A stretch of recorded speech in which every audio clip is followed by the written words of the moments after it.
Summon Sign is brought to you by you. If you want to learn how to support our show, go to patreon.com/laststandmedia.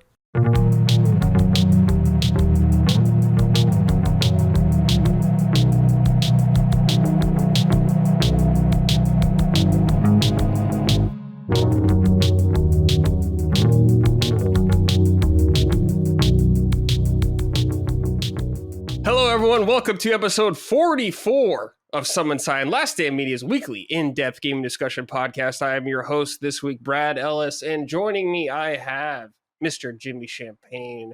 Jimmy looking good. Leon S. Kennedy outfit right now. I love it. Love to see the RPD. Good stuff. Yeah. And also joining us, Mr. Matty plays as the Dark Knight. Hello. Batman himself. Love it. Matty, thank you for being here. Of course. Happy to be in costume here. Unfortunately, I'm wearing the Batman versus Superman version, so Locke will immediately hate me for this. That's great, dude. But also, Matty, thanks for being, you've been on the show very regularly recently, and you've been very busy, so I appreciate it. I know you've been very busy, but Dragon Age is here. Right? I want to help out where I can, right? You know, we got those games played. Got to talk about them. Yes, so sir. Happy to be here. Yes, and audio listeners, it's our Halloween episode. So we're all in costume. If you're listening to audio only, you're missing out right now. You're missing out on seeing Gandalf the Grey right here. I'm looking at myself in the camera, and I'm like you can barely see me at my face, but it's okay. I'm covered in hair. It's awesome. But yes, boys, it's Halloween time. I love Halloween, one of my favorite holidays. Quickly, before we get into what we're playing, all that stuff, I want to talk about some Halloween stuff. Jimmy, I know you love Halloween. Tell me your Halloween plans or any traditions you got, anything. Mm-hmm. So, when I was in LA, I would go to Halloween Horror Nights every year. And then this year, my friends went, and I was like, I don't need the hot weather. I want the fall weather. So every year, when I was living out there, I'd fly back home to Michigan. And the two things I do are, first, there's a haunted house in Holly, Michigan called Rotten Manor. This is the best haunted house, I will say, in America. I've been to a lot of haunted houses. Wow. This is the best one. This guy bought a mansion out in the woods. It is a permanent haunted house. So it's like fully converted into like a haunt. But then there's like parts where you're like crawling through a pitch black tunnel, and there's like people in there like tickling you and stuff. There's like they like blow in your ear and everything, like in pitch black. And then after you do that, they have a haunted asylum like in the woods, and there's a haunted trail. So you go through this like spooky ass trail, like through real woods. And then you go through this asylum that's like actually scary. And then they have like mini haunts after that for the rest of the trail. So there's like a vampire crypt, and they add stuff every year. So this year they added like a creepy gas station that looks amazing. This like cinematic quality stuff, like in the middle of Michigan. So I do that every year with the guy I made my fan film with, Cortland. We go there. And then there's this concert I go to every year. It's in Pontiac, Michigan. It's called the Creepy Cheapy. It used to be $5, but now everything's inflated, so it's $15. Wow. And triple. A bunch of local bands dress up and do a set as a real band. So this year was like Sum 41, Sabrina Carpenter, One Direction, which was so fucking awkward. It's insane. They did like a musical theater segment where they're like missing the other guy. I was like, no, don't do that. But they were really good. Tough. And we did that. We saw like 4 or 5 of them. And then on Halloween, my neighborhood still does trick-or-treating. And last year we got 272 kids. So, and we ran out of candy, and we had to go get more candy. So this year we're stocked. We're fully stocked. Got the bowl full. We put a bonfire in the front yard. We got like a fire pit. So that's what I'll be doing. But yeah, really busy this October because of my new channel. It's just taking up all my time. Yeah, Jimmy, talk about this new channel you got going on. So first off, got to thank Matty for shouting it out because he sent over a lot of people. But I've been working on this channel since May, and I've been racking my brain for years of how to do a YouTube channel about horror movies that isn't just recapping the plot or like reviewing the movie, because it's like so oversaturated, like the ending explain videos. And then I came down on just telling all these cool stories I know about directors and stuff. So the first episode's about how John Carpenter is like the master of horror, but when he released movies, they all like bombed commercially, bombed critically, and then like 40 years later they'd get recognition. So he never got any money. And then the episode we're posting this week is about how the Blair Witch Project's cast were like integral to this movie. Like their names and likeness are in the movie, but they signed this like napkin contract that was like, if the movie sells for $1 million, you get 10 grand and we get your name and likeness. And that's it. That's all they've ever gotten paid. So it's like kind of diving into how much work they did for like no money when Lionsgate's like making millions off of it. And yeah, I got like 4 or 5 videos lined up and then I got to start writing again. But I mean, as far as the launch goes, very successful. It's called Real Ones. It's at REEEL, 3 E's because Real Ones was taken. And you'll find it that way. So check it out. Awesome channel. Thank you. It. Wait, Brad, are you? I can't. I think Brad is muted. I'm muted. I'm muted. You can't see your mouth, so it just. Yes. I didn't know if you were just like staring at a Jimmy's soul. What I'm talking about. Full of a toque. Yes, please check out Jimmy's channel. He makes great stuff. Do check it out. All right, Matty. Hello. Halloween traditions, anything you got lined up for this year? Yeah, man, we don't have a super, I'm envious of Jimmy. We don't have a super active neighborhood. Last year, what we did was Costco had these like Pokemon cards, and we kind of want our house to be like the popping one to go to. So we were like, let's put out candy and Pokemon cards. Whoa. And unfortunately, they took all of the Pokemon cards and like half the candy. So yeah, it's so funny because, by the way, these cards, like I don't do it as often now, but I used to like grade Pokemon cards, and like the ones in those Halloween packs are worth literally nothing at all, even graded. So I can imagine a lot of people took it like, oh man, we're gonna score, like these are Pokemon card packs. It's like they're like literally worthless. They're just fun kind of things that come around every Halloween. I don't know if they're around this year, but they were around last year. So we got those. We set up a little table with some candy and left that outside. I think Laylee was sick, and so I just set everything up and just let kids show up and everything because we have 2 dogs, so it's a little bit easier to just not have our doorbell ringing even a few times a night. Mm-hmm. But otherwise, traditions and stuff, we're still kind of developing that. I'm getting into the fall, autumn season a lot more thanks to Jimmy, because like once I saw your authentic excitement for it, I was like, oh, I'm missing something here. Like this is years ago. I was like, I'm missing something here.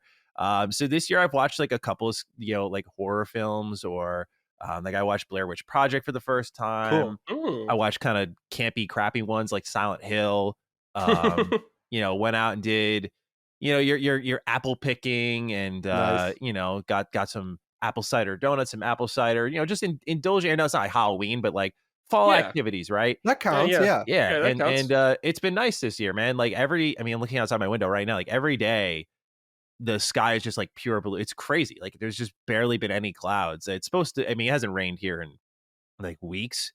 But it has been beautiful, perfect weather. So I'm kind of just soaking it in every day, like trying to go on daily walks. So yeah, I've been really embracing this year's Halloween season. It's been a lot of fun. Nice. That's awesome, dude. I love it. Yeah. Yeah. Halloween is big in my family. Always. We love this holiday. Got a bunch of the characters my dad made when we were kids, like Night Before Christmas characters, all that kind of stuff. So the parents' house is always decorated nicely. Can't leave them out though, because people will steal them. So we just got to do everything the day of, kind of thing. But yeah, I've been getting the Halloween spirit. Been playing some horror stuff or spooky games all month. My one tradition that I always do on Halloween days, I actually play Castlevania 1, at least for a little while. I just fire it up and just go through that game a bit because I love it so much. So that's my one tradition. I'll probably watch The Great Pumpkin, Charlie Brown too. Nice. Just for good vibes. I love that classic holiday special. So good. But yes, can't wait for Halloween. Love it. Really fun. I like to see kids have a good time in their costumes. It's really cool. Reminds me growing up. So I'm definitely one of those people that wants to pass on that joy to the younger generation. So it always makes me happy when I see that. Let's hear from the audience, though, about some of their Halloween stuff. This is Logan from Memory Card. Hello, spooky summoners. It's not gaming related, but my Halloween tradition is watching Brandon Lee's The Crow every Devil's Night, the night before Halloween, because the film takes place on Devil's Night. Are you guys familiar with the movie? I'd especially love to hear what Mr. Champagne thinks of this unsung gem. Are there any movies you watch every year on a specific day, or any movies you love that take place on a specific day? Can't wait for the show. Hope you guys have a nice, spooky evening. All right, Mr. Ooh. Champagne, The Crow. I really like that movie, and it is weird. I thought, like, I grew up with it. I watched it, and all my friends loved it. And then, like, when I got older, I'd bring it up, and people would be like, "What is that?" It's like, it's really good. The new one's terrible. They put like the Bill Skarsgård and Call of Duty from it. Yeah, I thinking of movies that are on a specific day. Every Halloween I watch Trick or Treat. That's like my second favorite Halloween movie. And this year we did like a movie night in the backyard with like a bonfire, and we like projected it on the side of my garage and had a bunch of people over, because there's like this scene in the movie takes place in Ohio where it's like an outdoor street fair for Halloween, and I've like always wanted to do that. So I was like, oh, I'll just have everyone over and it'll be kind of like that. So it was fun getting to watch that movie with like all my friends this year. Nice. But yeah, and specific day movies, like they're all Halloween. Like Halloween takes place on Halloween, right? Like, yeah. That's It's a like good always one. Halloween. Day movies I can't think of for Halloween necessarily so much. Christmas, of course, I think of like Home Alone, Home Alone 1 and stuff, 1 and 2. Those are great. I love Christmas Home Alone movies. too. Yeah. And of course everyone knows A Christmas Story. Everyone knows that. So one of those. But Matty, anything for you? In terms of like Halloween movies and stuff, I don't have the script in front of me. I don't know if you have the link. Oh yeah, let me share it with you. I don't have the reference point. I apologize. But go. Here we go. Let's bring this up. I apologize. I should ask. First question. Brandon Lee's The Crow. No, I've actually never even heard of this. I mean, because the thing is with me, I'm still getting all of the. Jimmy knows this very well. I'm still getting all the classics under my belt.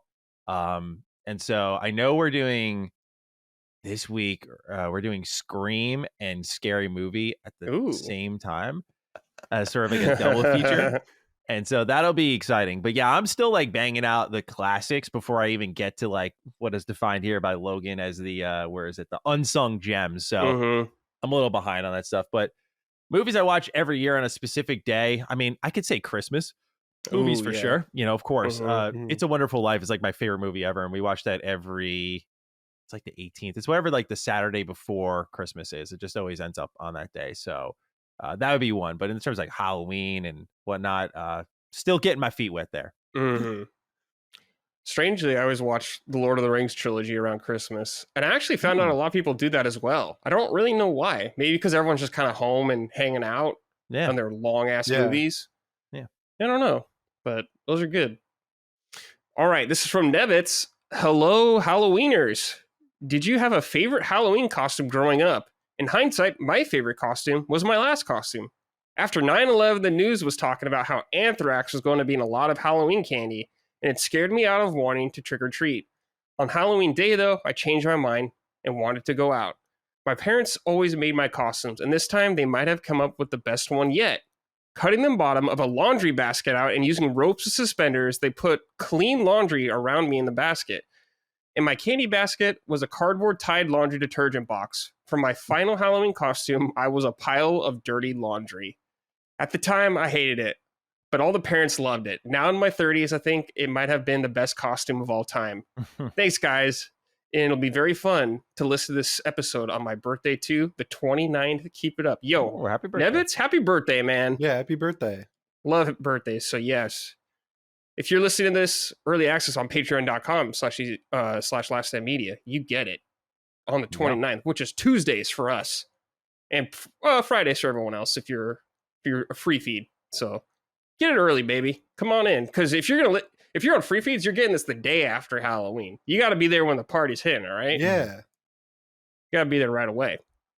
All right. This is from Third Shift Weirdo. Hello, Summoners. In relation to favorite Halloween costumes, I want to shout out to any Gen Xers in the audience, if they remember this. My favorite Halloween costume was in the early 80s, the Wobblin' Goblin Kooky Spook. It was a ridiculous-looking green inflatable creature you wore on top of your head, and I absolutely loved it. If you're unfamiliar with it, you can find old commercials for it on YouTube. It was a simpler time back then. Be well, everyone, and have a spooktacular Halloween. Now, I did not know what this is. I'm not a Gen Xer. I'm sure Dagan would actually know what this was, because that's totally his age range. he would have been all about this. And I this looked this thing's up. crazy. Yeah, it is crazy. It's literally like they described, an inflatable like goblin kind of thing you wear in your head. It's really goofy looking, but I think it's charming. There's something cool about it I like. Yeah, I like it. Approved. Oh yeah, Yeah. there we go. It took me a while to find an image of it. That's crazy. Yeah, it's crazy, but I think it's fun. That's a good costume. Yeah, it's cool. like that. You got to respect anyone that's going to wear a huge thing like that on their head because they're going to be bumping into stuff all night. Oh yeah. So shout out to those kids that wore it in the 80s and stuff like that. Little Dagans running around. Little Dagans. All right, boys. Dragon Age, the Veilguard Oh boy. reviews have dropped. Yes. By the time many of you listening to this, game's out. So curious. But Matty, you have played the game. You reviewed it. Yes. Before we get into it, let me have this one question. Just set it up. This is from BioShock in the World. Okay, Matty, give it to me straight. Is BioWare back? Oh man, Brad, we should do this as a Q&A because Okay. I mean, I only say this because my review is like 40 minutes and I had a lot to say about this. So I'll set it up like this, right? And I'll answer the question, of course, but I obviously don't want to ramble too long, but so that's why I want to do it that way. Otherwise, I'll just go and go and go. I am extremely passionate about BioWare. Many people know this. They made my favorite game of all time, Knights of the Old Republic.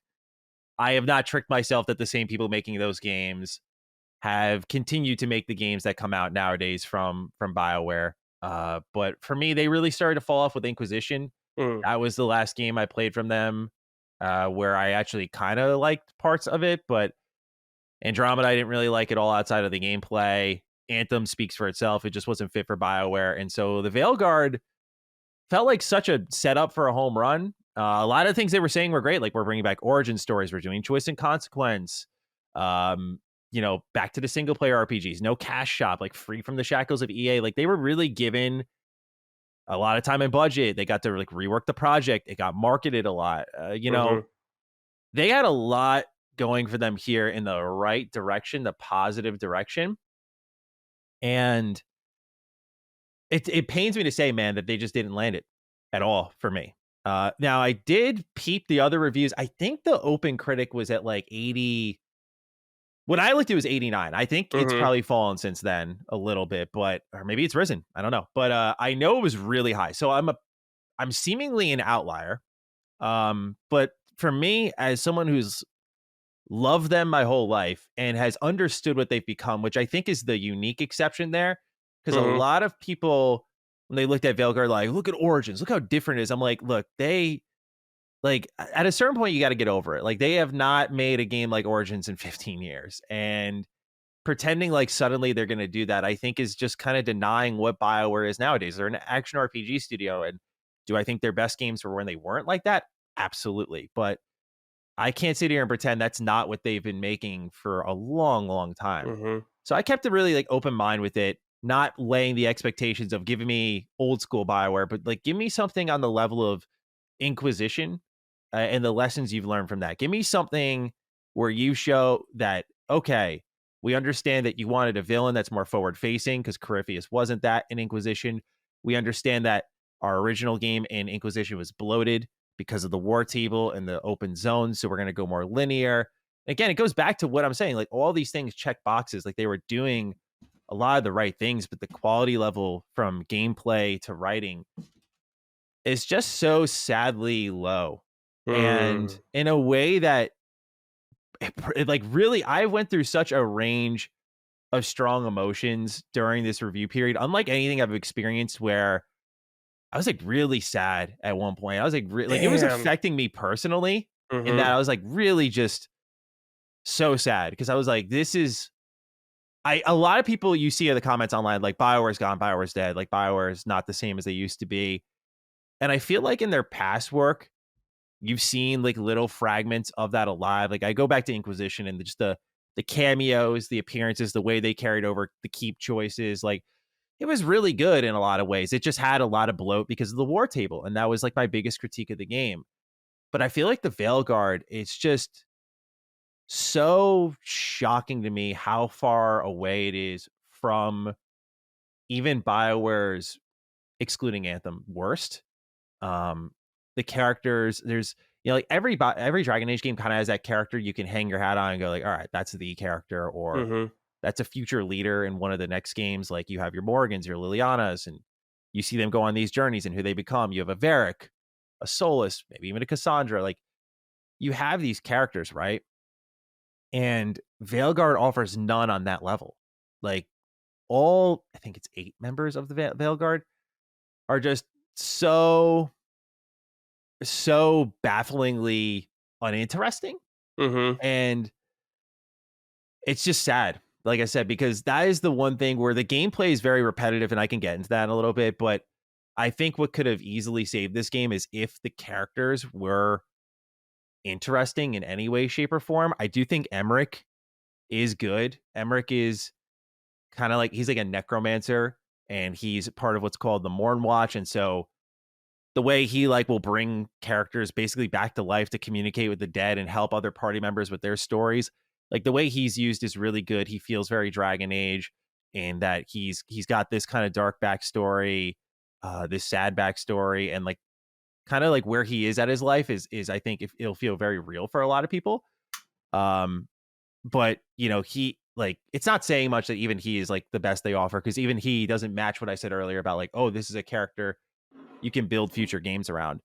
So yeah, just on a writing standpoint, it is where it really let me down the most. I mean, my review, like I said, is about 40 something minutes long, and I think 25 of that is just spent talking about the narrative as a whole. Wow. It is, That's crazy.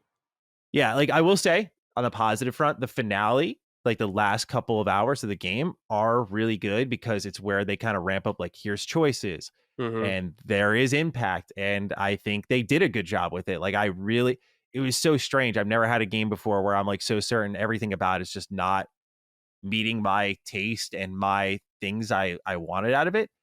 And then all of a sudden you get into this finale and you're like, oh my God, it's like a totally different game. Narratively speaking, I should say. Yeah. Like they're pushing the pace, big things are happening, big choices are being made, not easy choices. And you're like, oh man, what could have been? That's what it left me with. I was like, okay, at least I don't walk away with nothing. The juice isn't worth the squeeze here. Like it doesn't justify the, you know, it took me 55 hours to like beat it, plus a lot of side content, doing all the companion stories. But you know, you just wonder in those last few hours, you're like, what if they just kind of like spread out a bunch of more high impact missions across the game? You know, what could have been? Because they do give you one bigger choice that does have impact on an environment, but I don't think the result will be super satisfying to people. And otherwise, the other choice you make is like, I found I only saw one impact it had, and that was like in a companion mission. It was like one encounter, and it was more so what that person said during that encounter. And you know this stuff because the game tells you, like, because you did this is now happening. Like, you know, where they say like so and so approved or disapproved. The game will tell you when your choice just made it, like, is impacting your storyline. So I knew when certain choices that I made were influencing moments in the game. And in the second choice, I put in quotes, it had like almost no influence to what I saw in the game. It does a lot of good job. It does a lot of good work with flavor text. Like it'll recognize your origin story and your class and that sort of stuff, your race. It does a really good job with that, man. But like, yeah, otherwise, it really let me down on the writing front. I was hoping for a lot more on the characters, but it bummed me out. So I'll kind of drop it there if you want to fire questions my way. But that's kind of the too long didn't read, is the story let me down, and I found the gameplay really repetitive. Let's get back to characters real quick. Meatball wrote in, greetings lads. How do you feel about the companions in Veilguard compared to previous Dragon Age entries? BioWare has created some of the most beloved characters across all of gaming. I'm curious if that trend has continued or not. So Matty, it sounds like you weren't too thrilled with any of these characters, except that maybe outside of one, maybe two kind of characters. Yeah. Harding was good. What it identified to me is when a character focuses on Dragon Age, which I know sounds weird, but so many of these characters do feel like they were plucked from different franchises. Like Bellara, you know, I tried to make it clear in my review. Like Bellara, for example, is not a bad character. She's not poorly acted. Her writing is a little cheesy, but overall, like Bellara isn't this awful thing that people will detest, but she just feels like she is so tonally away from Mhm. all of the other woman characters in Dragon Age. Like I mentioned in my review, you look at a Liliana, a Morrigan, you look at these characters and then you look at someone like her, you're like, they just are not even. I should stop using Origins characters, like, because everyone's seemingly attached to that game, and it's like, okay, that was a whole different set of writers, but like even like a Cassandra and like her importance in both Dragon Age 2 and Inquisition, like I don't even think Balar sniffs her. Mm. And that's the thing, is because I feel Solus isn't in the game a lot. Solus, so that was the concern, right? Is Veilguard and its name change meant that would Solus be in the game? And for some, I think he'll do enough. Like for some, the 4-5 conversations you might have will be enough on top of the side quest line you have, where you can kind of see his memories and mentally dissect what makes Solus Solus. For some people, that'll be enough. For me, it wasn't. And because it wasn't, then your focus shifts over to the Veilguard. And that cast of characters is so wholly uninteresting that it kind of hurts the game a lot, because most of so there's 3 acts in the game. The first act in the game is a lot of gathering your party. I was talking to Gene about it, and I think he put it really well. He said it was like, this is probably the point in the game where these are like multiple season pass characters that you were just acquiring through missions. I was like, that was a really interesting way of thinking about it, because my review was already done by that point. I was like, I didn't really consider that.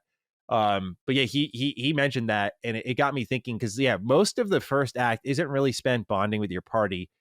You get to a certain point in the story after, by the way, where my preview had ended, which is like 35 hours into the game in my experience. And Act 2 is just like a slugfest of companion storylines, and it just seemingly a never ending string. So you'll go from like Balar's story, and you'll go back to the lighthouse, and there'll be an update for like Harding and Tosh and Lucanus, and you're like, okay, I'm gonna go gather these quests. You'll go out, you'll do them all, you'll come back. Now like Balar's ready again. Now Emmerich's ready again. And like you just go in that cycle, and it's just like never ending. And it'd be fine if the characters are obviously good, then you just don't care and you're like enjoying the stories they're telling. But each scene is just retreading old ground. Like it felt like such a confined writing experience, because like so many of these characters say the same things again, that you don't feel like you're learning more about them, but that they're just reestablishing stuff you already know. So yeah, I thought their cast of characters is like kind of comparable to Andromeda, like in the level of like, Okay. oh, when Andromeda, like if you ask me what's the name of any party member in that game, dude, I don't know. I don't. And I love BioWare games. I have no clue. I can't remember for the life of me. Whereas something like Veilguard, I think I'll remember some. Like Emmerich was good. Harding is a character from what's it called? Sorry, choked on my spit. Harding's a character from Inquisition.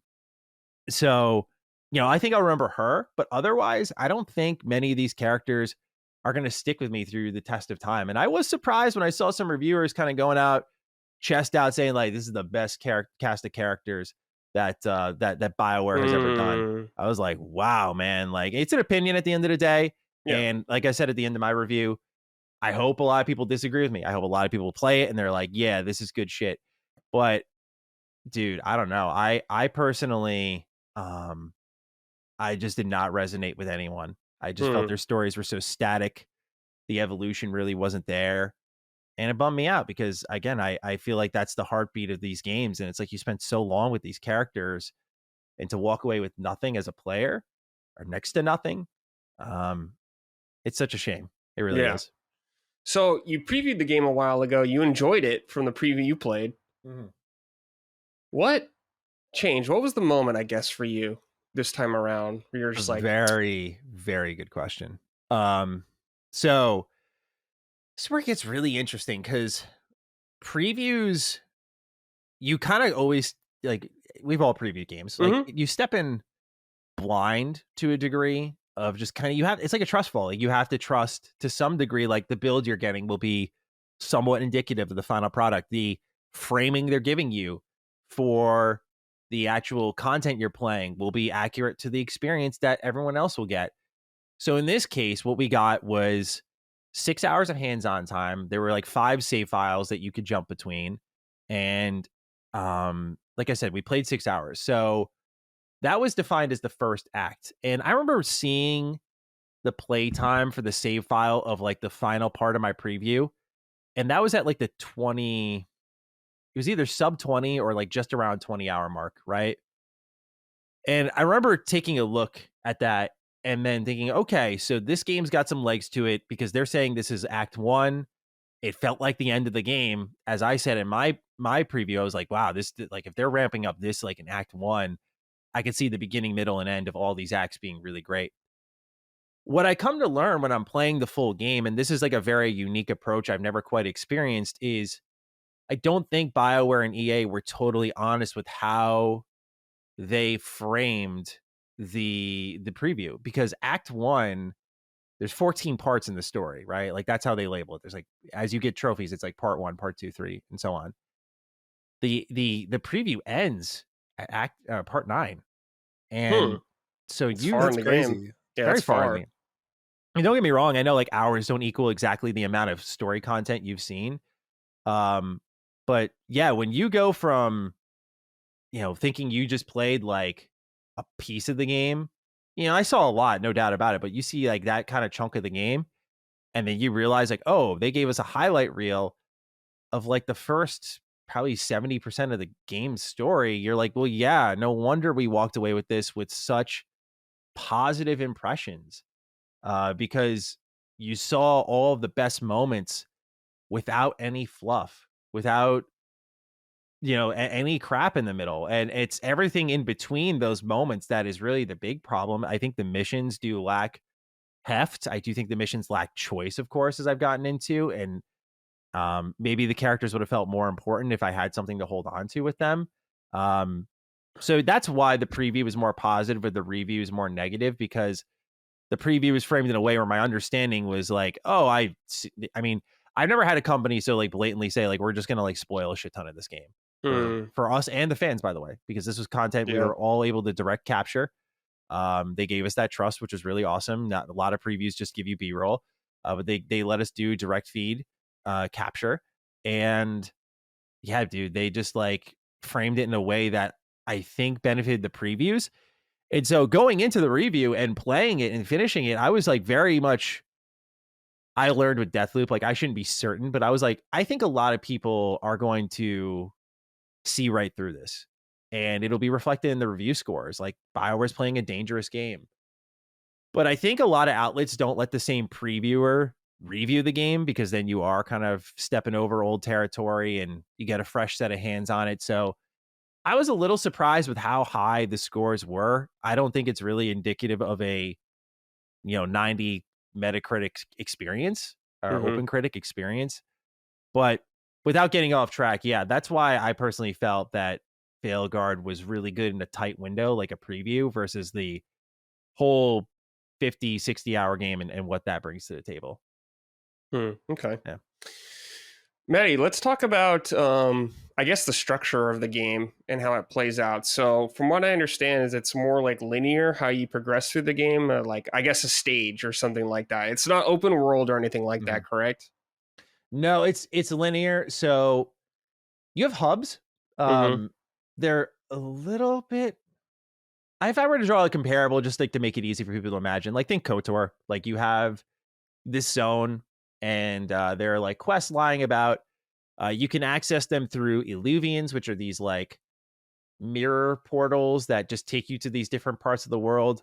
And those are accessed through the crossroads. So the crossroads are this area, I think, within the Fade is my understanding, or the Veil. I'm still getting all my Dragon Age terminology right.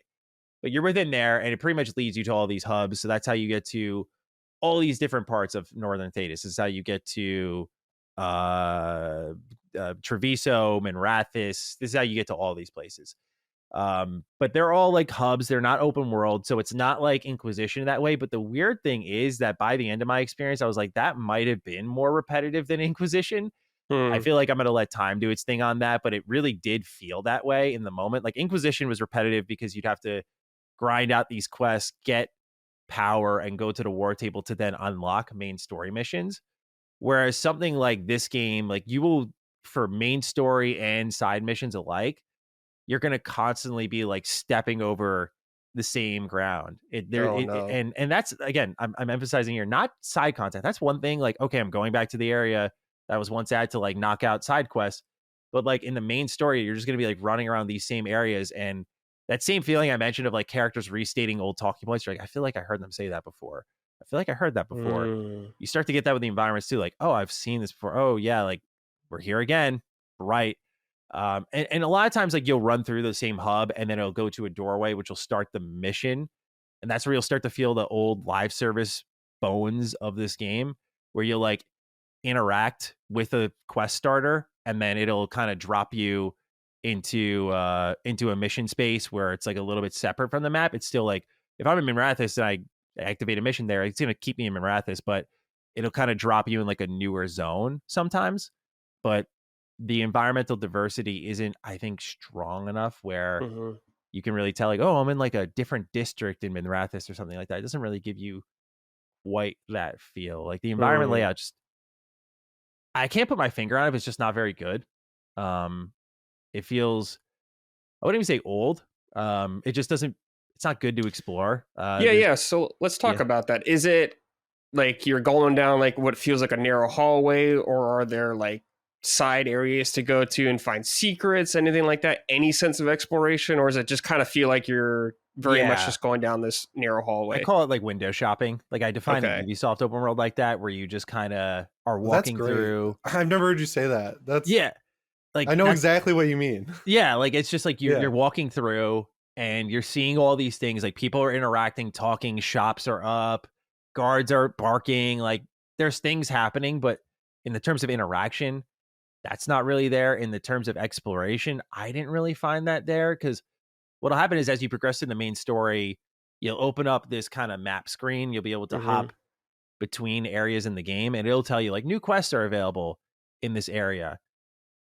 And so, you know, like that'll kind of be your guide to be like, oh, I'm going to go back to this area. But it's a lot of hallways, I would say. There are some parts like it would be hallway open up is how I would define it. But when it opens up, it's not like, ooh, what's over there? And I'm going to go over there and check that out.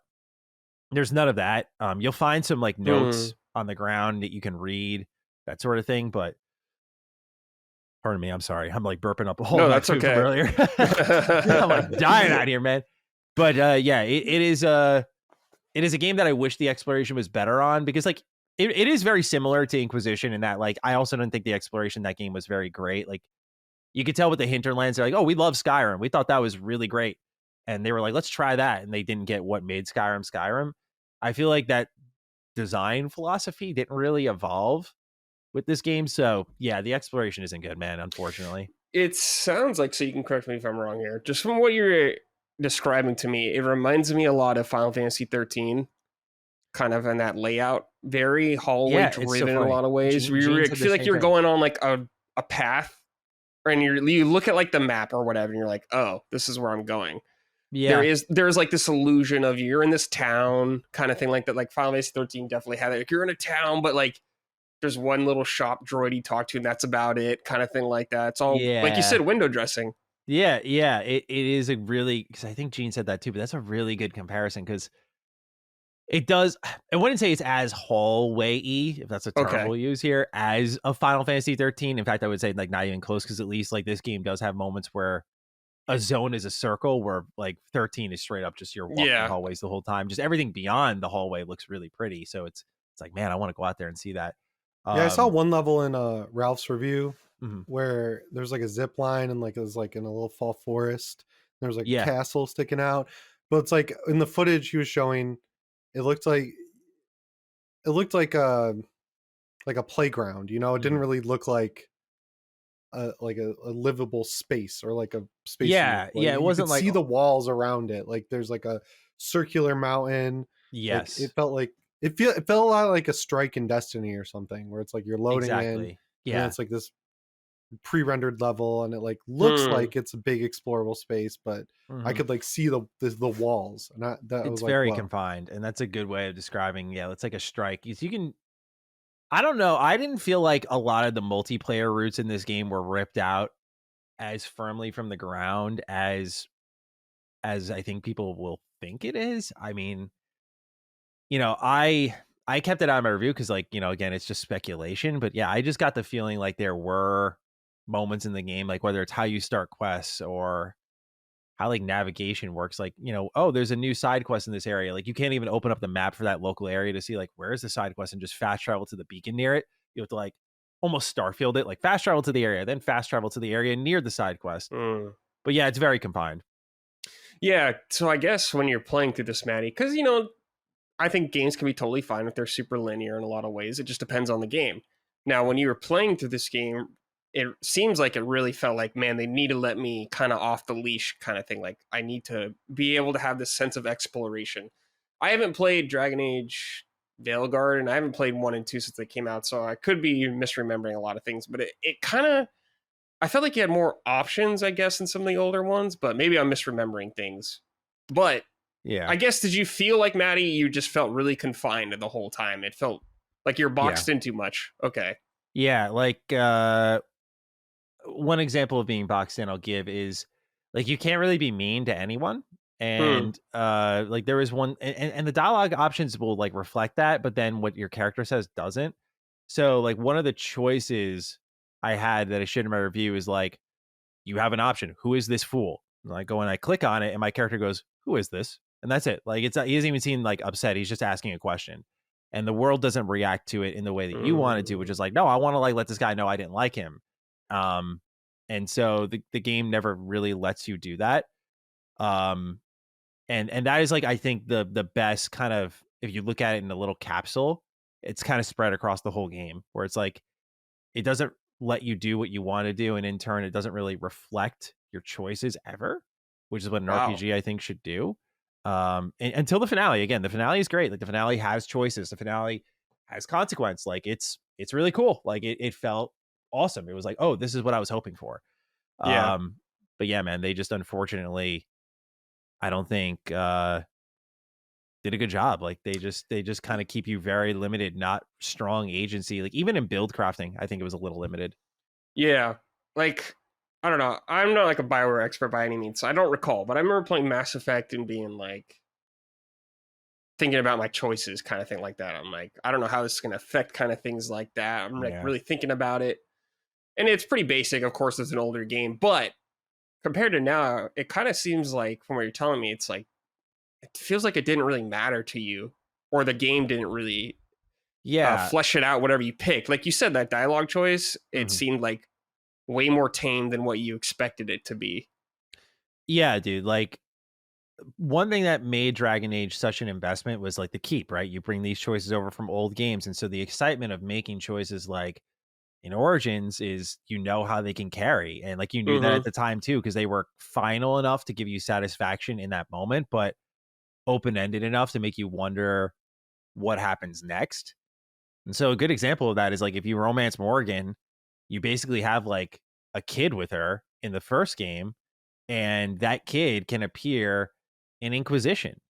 And that kind of continuation of the story is there. Whereas Veilguard doesn't set up, I think, like a single moment where I'm like, oh, that'll carry over.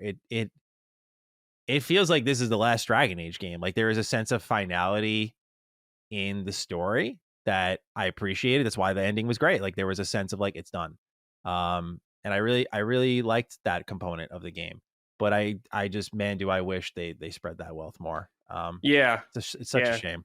I guess all the cool decision making was all at the end kind of thing. And the thing that really sucks about it is if it doesn't sell well, they did some really cool stuff with the PC version. Like it's incredibly optimized.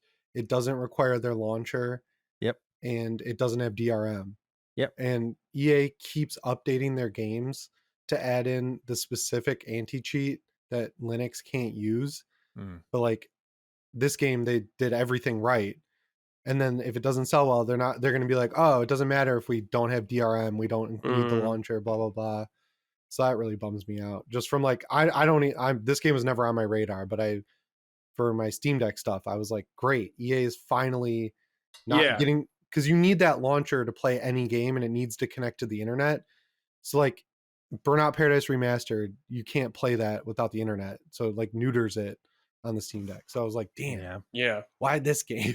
Why is this the one that they're doing it The right one, on? dude. Yeah. Like no DRM for a AAA like big budget EA game at launch is kind of nuts. Yeah, and Yeah. like their You, like, reasoning was never literally see like, we that. trust you. I'm like, damn, like I mean, Mhm. and kudos to them. Like there was a lot of trust, obviously, like in how they just handled like even the previews. Like I mean, at the end of the day, I think they framed it horribly, and I felt very dishonest. But there was a lot of trust in just like letting people capture the game, and I imagine this game. It's interesting for them to call their shot here because I think a lot of people will like pirate the game.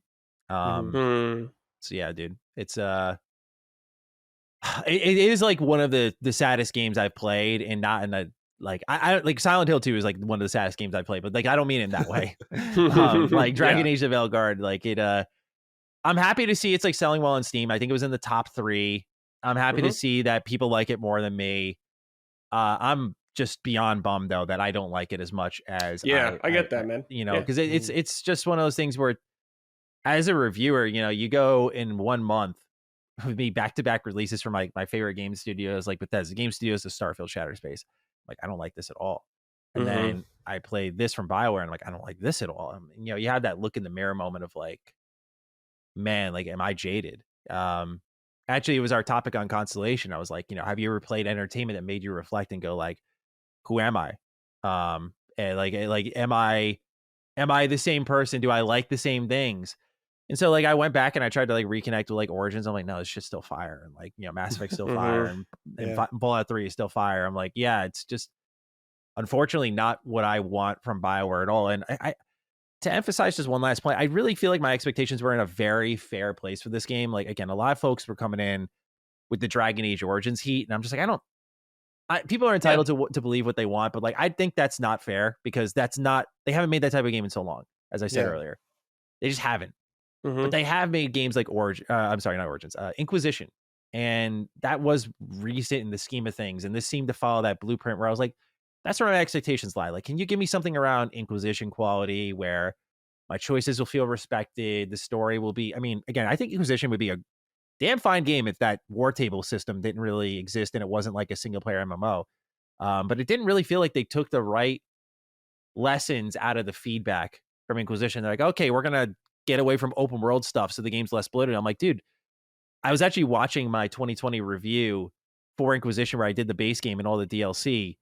And I mentioned in the review that I was like, oh, it was like a 50-hour playthrough for me in Inquisition. I'm like, I spent more time with Veilguard. And I don't remember, to be fair, I don't remember if at the time when I said that hour count in 2020, if that included the DLC or not. I'd imagine not, because Inquisition's a pretty big game without DLC. But you know, you put all that time in, and then I look at what you get out of that experience versus what I get out of Veilguard in a longer time. Like Veilguard felt way more bloated. So it's like, did they even learn the right lessons from this game? Yeah. I'm really curious. So about this aspect of the game, the combat. How did you feel about it? Did you enjoy it? Yeah, okay. So the framework and the fundamentals are good. By the way, I apologize. I see my camera's like freezing up sometimes. Oh, that's okay. Yeah. I think that's just. I apologize to the audience. Yeah, I think this has happened. Just I think if I don't turn on my camera before I open my browser, this just happens. So okay, whenever we do a break, I think I'll be able to fix that. But the combat is on a fundamental level like good. Like you have enemies that have health bars, and you have enemies who have barrier bars of health before you get to the bar of health. And then other enemies that have armor before you get to the bar of health. So, you know, basically you can just attack however you want with the enemies with only a health bar. If they have barrier on their health, then you use a ranged attack. And if they have armor, you do a heavy attack. Otherwise you can like parry if you time your defense out right. Like they'll have a like a yellow kind of warning indicator. They'll tell you like it's time to parry. When a lot of enemies are attacking you at once, it doesn't really work, which this happens a lot. That was something I forgot to mention in my review. And you can, like I said, you can dodge. So you can do like perfectly timed dodges and get behind your enemies and that sort of thing. And I played as a rogue. And my rogue was mega OP. But the problem with the gameplay is it doesn't really evolve at all. You know, so you that framework I described to you is what you'll use to like beat the final boss in the game. Like it doesn't change it up at all. And the only wrinkles it finds are there are these two types of environment and enemy shields. In one's the red crystals, right? So there are these venatory crystals that will be a red barrier for a wall, and you'll see like a little magic floating out of it, and it'll connect to a floating red crystal in the sky, and you'll shoot that. Oh, but that one's blocked, so okay, I got to trace it back even further. And so you just eventually get to the root of it all, and you just break them all. And sometimes enemies are shielded by those, so in the middle of combat, you have to go and look for those. And the other are these kind of like, they call them blight boils. They just these big sacks of pus that just are where the dark spawn come from. And you'll have to pop a bunch of those, sometimes to stop them from respawning, other times to, again, it's same thing as the red lyrium barriers. Like sometimes you'll just have to pop them to like open up a gate that's being locked down by the blight. And that's it, dude. Like that's the combat. That's the interaction with the environment during the combat. And when I say it doesn't evolve, that's not me being hyperbolic. Like I genuinely mean it when I say like your first fight is the same as your last. And that's where I felt very certain. I was like, people are going to walk away with negative impressions on this, you know, like they're going to walk away with negative impressions on this. But obviously people enjoyed it more than me. I was just, again, like very surprised that maybe my tolerance level is low, but I do wish that this game changed up the combat a lot more. Yeah. Because like one way they could have done it, I suggested this in my review, is like you can take your companions with you and you have the ability wheel, kind of like a Mass Effect. It's like, okay, one thing that would have been really nice is like, I think Harding applies Sundered, I want to say. If enemies were just only you could break their shields if they were weak to Sundered, that would have made a whole lot of a difference, because eventually you get so OP that you blitz through the armor, you blitz through the barrier. Like I stopped using range attacks to take down barriers. I stopped using heavy attacks to take down armor because it was all the same to me. Whatever difficulty I was on, my character was just so good that I didn't need my companions. I didn't need anyone except myself. And maybe for some people that's like mission accomplished, I feel strong, but for me, it felt boring. Mm-hmm. But I think the solution was like letting your companions be the thing that makes these enemies vulnerable, because then you have to, number one, work together with them.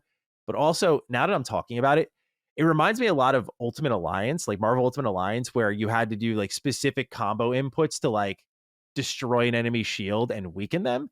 And I think that would have gone a really long way. Like I think that alone would have gone a really long way. So yeah, dude, like they I think they just they didn't design it as well as I had hoped.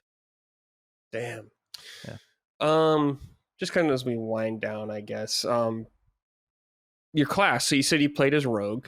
Was there like a really cool skill tree or anything like that? Did you feel a good sense of progression on your character? I know you said combat doesn't really change all that much, but were there things like you were looking forward to as you level up? You're like, oh, maybe I get this really cool skill or something like that. Let's see here. I'm trying to think. So in my experience, I went with a rogue that was more of a duelist. And so they focused on strike abilities, and then I moved over as like a sub specialization into control. I didn't touch anything when it came to like, I think Veil Ranger was another specialization, or Saboteur was another that like had traps you could lay out and stuff. So there's a lot of play styles, and like one thing I experienced in my preview that I never touched in my current build was you could throw a turret down as a rogue and like it could fight for you. And I think that probably would have been useful in some early fights in the game, but no biggie. I wanted to try to play differently from what I experienced in the preview. But there is a lot of options there for sure. I think it's probably one of the brighter spots of the game. There are options there. I don't think it changes how you approach combat. Like if I'm a mage, I'm fighting the same way as I'm fighting as a warrior, as a rogue, that sort of thing.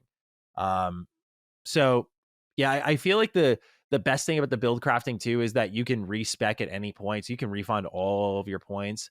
I do wish there was an option to like refund, like, oh, I spent 1 point and then I find a skill that I actually would have rather have. You can't just be like, oh, can I back that up one?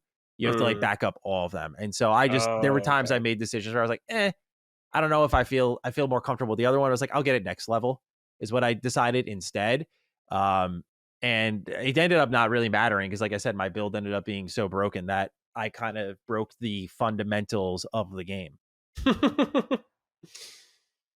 Yeah, I don't know, Matty. This seems like I don't know. It's not getting me very excited about it. I wasn't very excited about the game anyways, I guess. So yeah, it's probably skip for me anyways. But yeah, I mean, I encourage people to check out other reviews. I mean, Oh, of course, I yeah. want to after this. I haven't watched anyone's reviews yet, but I do want to see, like I saw IGN give it a 9. I'm like, I want to see what the really positive reviews, like what are the things that Yeah. resonated with them the most? Mhm. Was it the characters? Was it the gameplay loop? Was it the visuals in the game? It's a very beautiful game. I don't think it fits Dragon Age well after spending so much time with it.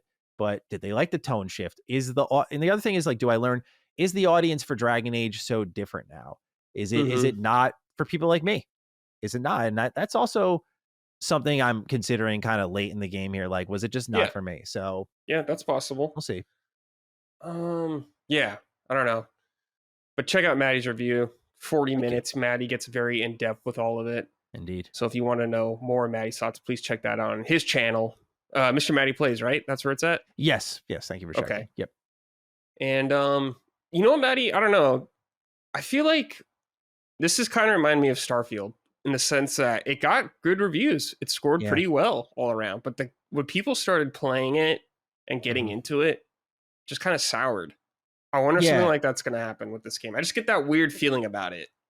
Yeah, dude. Another reviewer contacted me saying a similar thing. They were just like, yeah, they said that they felt this was going to be like a Starfield situation. I get where they're coming from, because I think in the terms of messiness, yes. I think in the terms of like creating that kind of distrust with like Metacritic scores versus user scores will exist, that sort of thing. Yeah. But I definitely feel a little Starfield on this. The only thing I'll be interested in is like Starfield, I personally think had some defendable qualities, and I felt that you could see people, not people, but like outlets sometimes reaching to repost negative shit about the game. Yeah, because of it was course. clearly driving traffic. Which, if that's the case, then yeah, Dragon Age is definitely going to benefit from that big time. Okay. Yeah. Before we move on, Jimmy, do you have anything you want to ask Matty? No. Or are you good? Okay. I played Dragon Age 1 like when it came out, Dragon Age Origins, and then nothing. So like, yeah, this was never even on my radar except for the Steam Deck stuff. So yeah. Cool. Yeah, Good to Matty. stop Thank here, you. man. what? I was saying to you, it's like, it's good to stop here, like where you were at. Yeah. Like, finish the first one. That's it.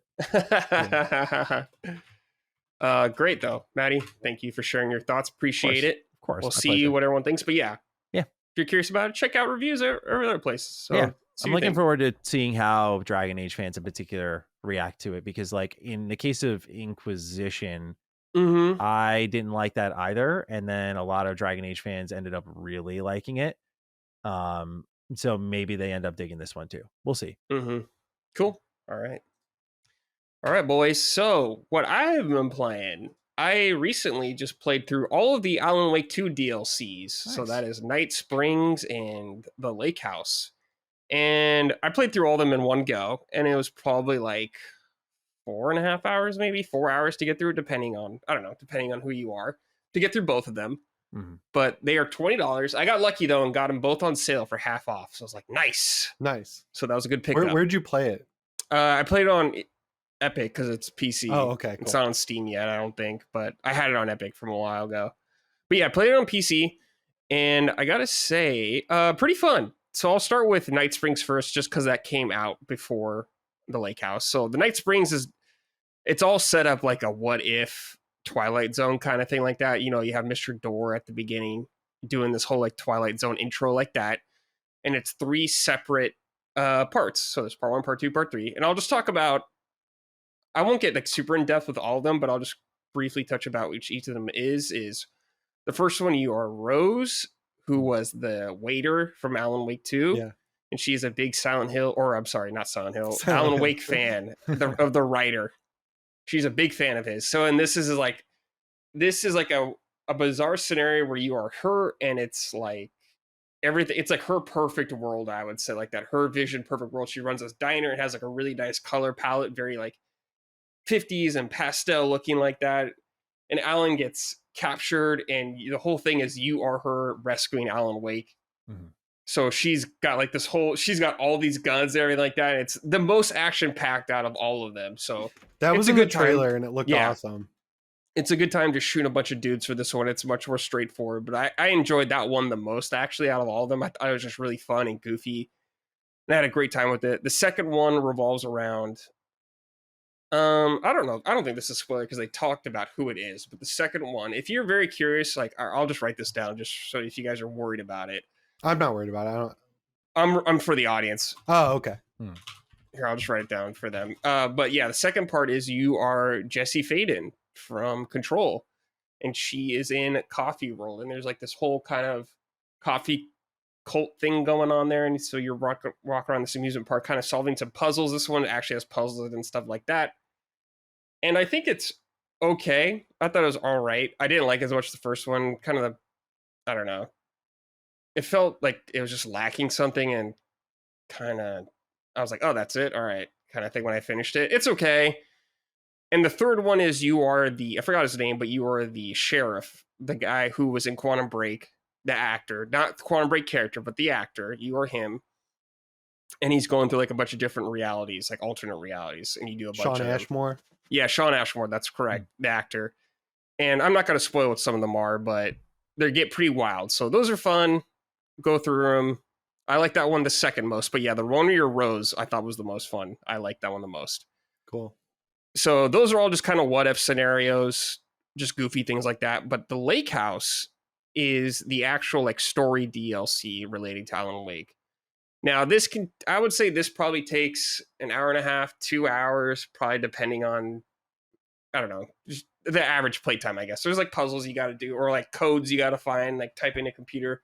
So just how long it takes you to figure out some of that kind of stuff. But it takes place in the Lake House. They talk about it, I believe, in Alan Wake 2. It's been a while for me. But you play as, I think her name's Kieran Estevan. She was an FBC agent in Alan Wake 2, I believe. But you play as her, you go in this lake house, and it looks very much like the oldest house from Control.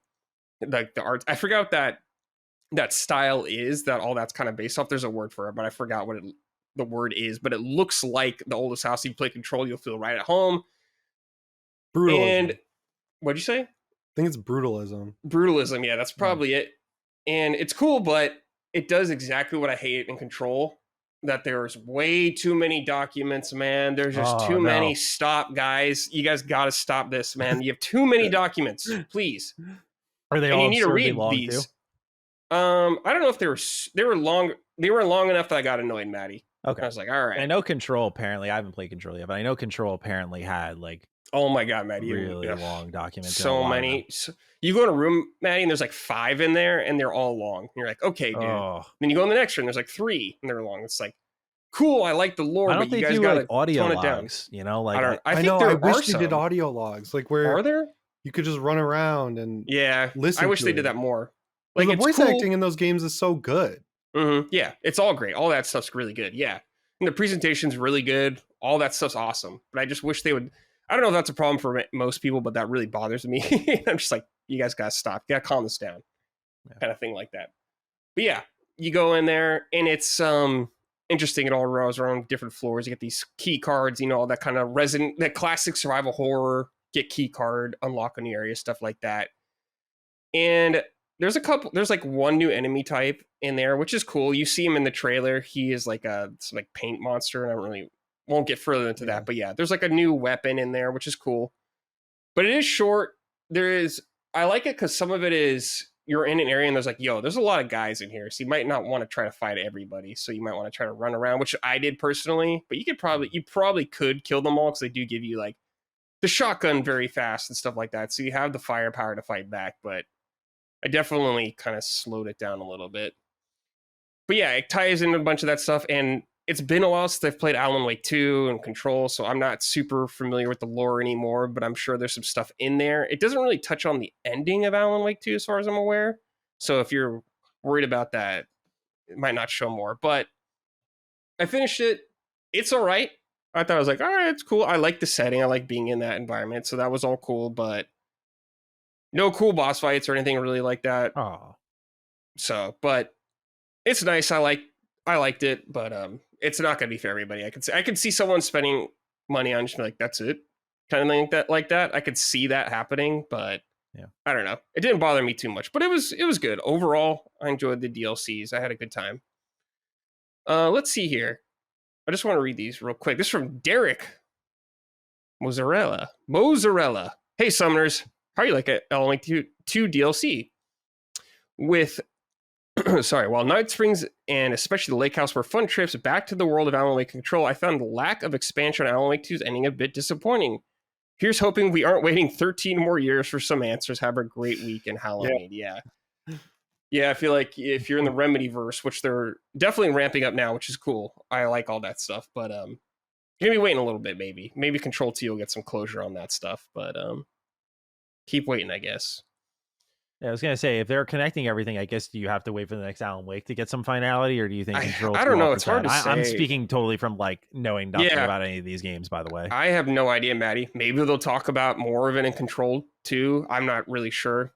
I never played the Control DLCs, and those had like Alan Wake in them. Yeah, I guess some of it. It's gonna. Yeah, the second expansion was like he's kind of in it, not really. Yeah, it's gonna be a while though because they're doing Max Payne 1 and 2 remake and Control 2 and that multiplayer game. Yeah. And Control 2, and that this game's not even broken even yet. I know, dude. It's sad. Yeah, that brings me back to last year, dude. Like, I was like, oh no, they're not just like ending it. You're setting more up. I was like, I mean, it took that long to make it, and you had to like scrape by, and like, you know, that's why it's only on Epic, is because they like kind of published it, and you're gonna leave it open ended. That disappointed me back then. Yeah. So yeah, it bums me out. Going back to that question, that this DLC is not closure. Yeah, it's not. They got the 10-cent money now, though, dude. They'll be able to that's true. 40, they got funding. Wakes. Yeah. You get your answer to Alan Wake 2 in the new, what was it, Fire, whatever the Fire new, something. Yeah, the new live service game from them. Or actually, they're saying it's not live service. I apologize. That's wrong. Just multiplayer, I guess. Just multiplayer. All right, this is from Fan. Hey, Brad. Seeing how you're playing Alan Wake 2, the Lake House DLC, I wanted to center my question around Remedy. I really enjoyed this DLC, and it makes for a good spin-off of Control and teases the eventual Control 2. My only complaint is the cost of both DLC is $20. The Lake House took me 2.5 hours to beat, and Night Springs took me an hour and a half for what it's around 4 hours of gameplay. I wish we got more, especially since Combat Control's DLC expansion seemed a lot more expansive in scope. They wrote a bunch about what we think about Alan Wake 2 and all that kind of stuff overall nowadays. But Jimmy, Alan Wake 2, you finished this. What do you think about Alan Wake 2? How are you feeling about it now? That's been about a year. I like it. I don't love it. I think it's a little overhyped. The 2 character thing, like, it's just like the wait, like waiting that long and then getting a game that's split between Alan Wake and another character. Like, it was fun. I like Saga. I think her performance was great, but like, it's called Alan Wake 2, not Alan and Saga Anderson. Yeah, and I didn't like Alan's half of the game as much because of how not combat focused it was. And like, the farther I get away from it, I'm like, it was worth the wait, but I wish it just did a little bit more, and I wish that it finished the story, because now I'm in the same spot I was at the end of Alan Wake 1, where I'm like, are they ever going to finish this story? You know, it's like, I don't know, but I'm excited to replay it on PS5 Pro, because it's getting a patch. That's right. Performance issues on PC, but it looks like it's going to be running good on PS5 Pro. And I was expecting the DLC to be small, because Control's DLC, the first couple were like kind of inconsequential, and then the Alan Wake one was like a real expansion. So it seems like it played out similarly with Alan Wake 2. Matty, you played Alan Wake 2, correct? I have not. No. Oh, you have not? Okay. Nothing at all. Gotcha. Yeah. You've not played any Alan Wake stuff? I played the first one a long, like 360 days. I couldn't tell you much about it outside of, I think you have flashlight is like your main weapon. Yeah. That's really it though. But yeah, I'm super behind the Remedy verse. The last Remedy game I played was Quantum Break, which I liked a lot personally. So I love Quantum Break. Yeah, I liked Quantum Break. I didn't like the TV show stuff, but I liked it. I thought the TV show kind of made it like a novelty. Cool. Like it's definitely not ideal, but it definitely made it like really different. But apparently Alan Wake 2 kind of takes that element again, but does it better. And so that's what has me very interested in that game. So I want to play the Remedy verse at some point, but I don't know if I'll get to it anytime immediately, especially because of the amount of like uphill climb I have to do to get there. But yeah, especially now knowing there's no finality, I'm like, do I want to get on this ride now? Yeah, you don't know if it's going to finish or whatever. Yeah, I totally get that. Man, I felt like I wanted to say something about this DLC, but I just can't think of it. It'll probably come to me later in the middle of something. So Just cut us off. be prepared for Think that, of it. everybody. Yeah, I'm curious. We're at the ready. Yeah. All right. But yeah, it's cool. I would recommend Alan Wake 2. It's a fun game. It's can be very confusing though. Very confusing if you don't, especially if you haven't played other ones. It's one of those games. So there's a lot to think about with those games, whether you're into that or not. So it looks Should be so more- good. The It does look graphics good, are, yeah. like, Yeah. amazing. yeah, the PC version seems pretty good from what I The remember. intro is also like one of the strongest game intros I think Yeah. like ever. It's like creepy and cool, like True Detective Oh. style. I remembered. Sorry. Okay, Yeah. I remembered it. This is what I hated this in the base game as well. They do this again. Jimmy, you probably remember this. They just do flashes of like someone going "Bah!" like just Oh my like god. frequently, and I just hated that shit. I It's thought it like- was so stupid and It's like not, Paranormal wasn't Activity scary. jump scares. Yeah, it wasn't Like, scary. It never scared me. It was just more of annoying. And they and do it does again a in the lake lot house. in the I know main they do it game. again in the lake house. I'm like, guys, you got to stop doing this. It's Just like stop. those I heard some- isn't there Megalopolis. like a setting that you Maybe can like I don't know. change in it? It's But like that subtle shadowing meme where it's like someone's gonna fall off a cliff and then it's like leading up to it and it just flashes what's gonna yeah, happen. it's just like, guys, please stop doing that so much.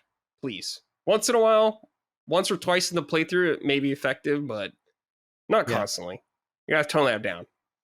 All right. Jimmy, yes. Batman Arkham Shadow. I didn't even know Yeah. this came out. Tell me about this.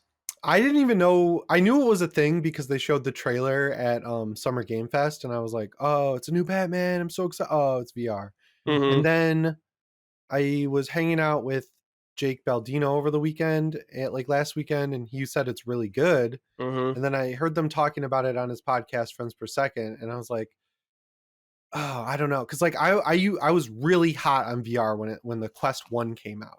Played like Boneworks, I played like Asgard's Wrath 1, I played the Pavlov, I played like everything. I was like super into it.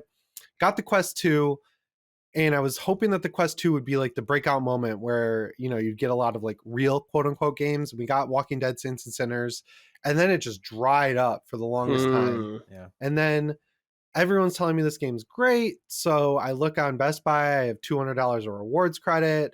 I see the Quest 3 comes with Batman. I was like, you know what? I want to play it. So I Pull bought the trigger. Yeah. pulled the trigger. Didn't even And spend it- a dollar it or fi- two. That's great, dude. Yeah. Yeah. So I got the headset and it was really easy to redeem it. Like you just go to the store on the headset. And I will say that this Quest 3, it feels like going from like rotary to the iPhone, going from the Quest 1 to the Quest 3. It's so much better. And I really love the PSVR 2. And I was like, I don't think the Quest 3 could ever get to be as good as the PSVR 2. I think the Quest 3 is better. Like the graphics Oh. in the headset with the headset native apps are finally like on par with like a mid-range PC, I would say. So Batman immediately just like what it's the only VR game I've played that doesn't feel like half walking sim with combat thrown in. It feels like you are playing an Arkham game in first person. Awesome. And they translated the combat perfectly where everything just works as you expect it to. It's like the lowest time onboarding I've ever had with a VR game, which is insane for how many mechanics there are. And this is set during Arkham Origins era, which is like, I really love the story in Arkham Origins. I love how it's a Christmas game. I love the like younger Batman. I love all the takes on the like, you know, classic Batman villains. And it's like so cool seeing Harvey Dent as Harvey Dent in this. And it's very respectful to Rocksteady's world to the point where you could tell me that they made it and I'd believe you. Like it feels like an Arkham game. And the exploration just works so well in first person.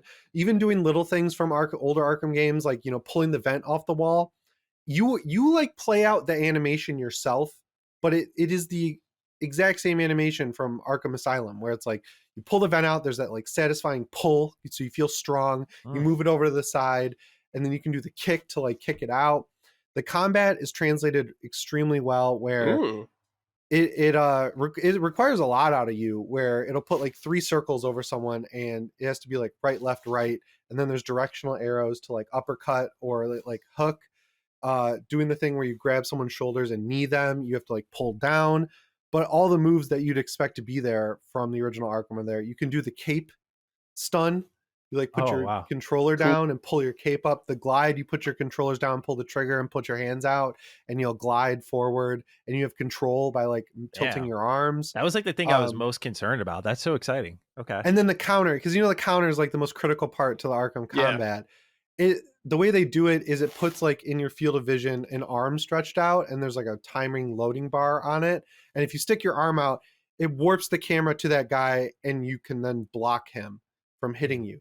So you get that free flow combat where, it does the XP at the end and everything like that based on how many hits you took, how big your biggest combo was. Because you could like, if you punch forward, if a guy's far away from you, it'll put a little like fist over them. If you punch forward, you'll jump in first person onto that guy if he's on the ground, and then it gives you a combo counter of how many times you just like wail on his face.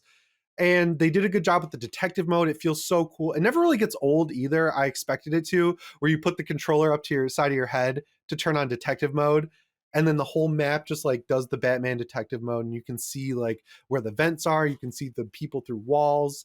Yeah. It has even the thing like where if there's the gargoyles above you, you can just look at it and then hit the A button, and you'll go right up to it, and you can use your head to look at which one you want to jump between.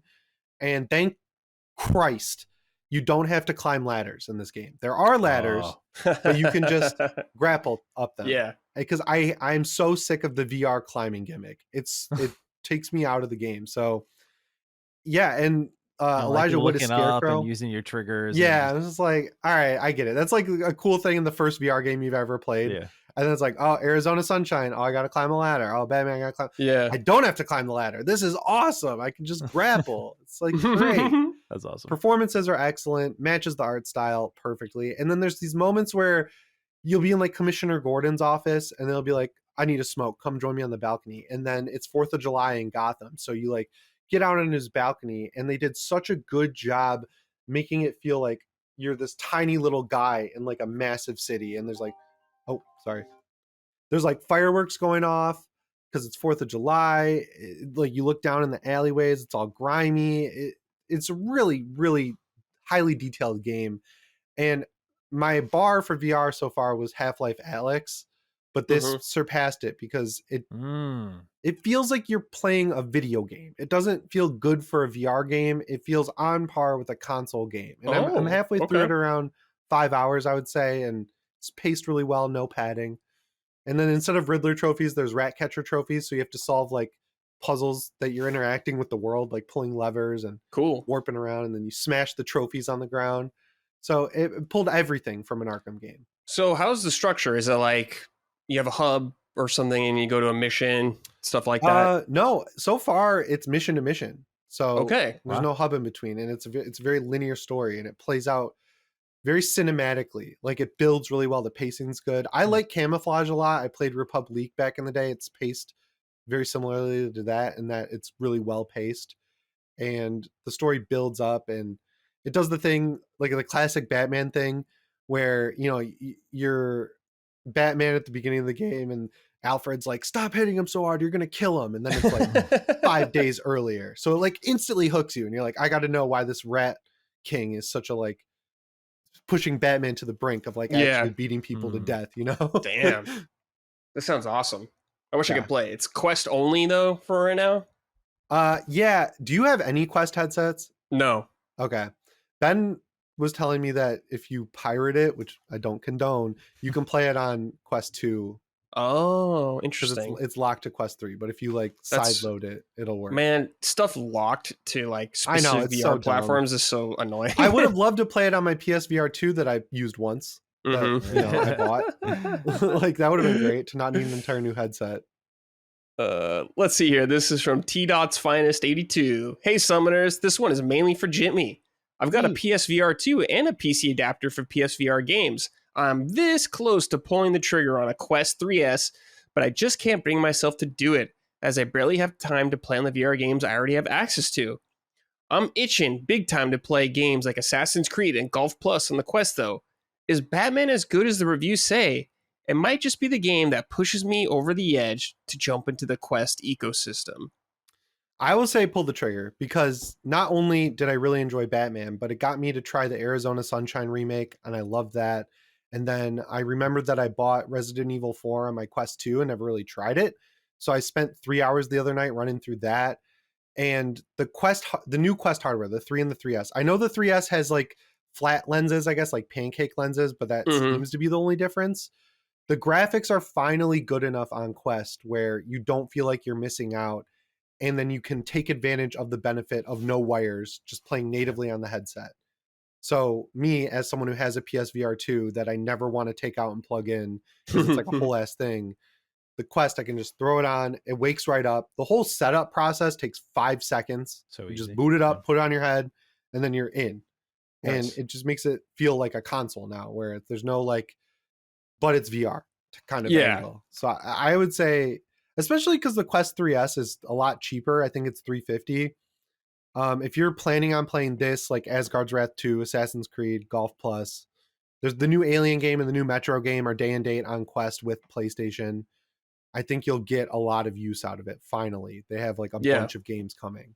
Yeah, now seems like a good time to hop in, I guess, if you're on the fence. Mm-hmm. All right, this is from Toe Jam Eater. Ew. Hey, Senpai Summoners. I don't really have much experience with VR games, but I gotta say, I don't think I've ever seen a game series translate as well to VR as Arkham Shadows has. Nothing feels like it's been compromised to fit VR. If anything, I feel like the VR format has given new life to the Arkham formula. Have a I love beating people into a coma as Batman kind of day. Yeah.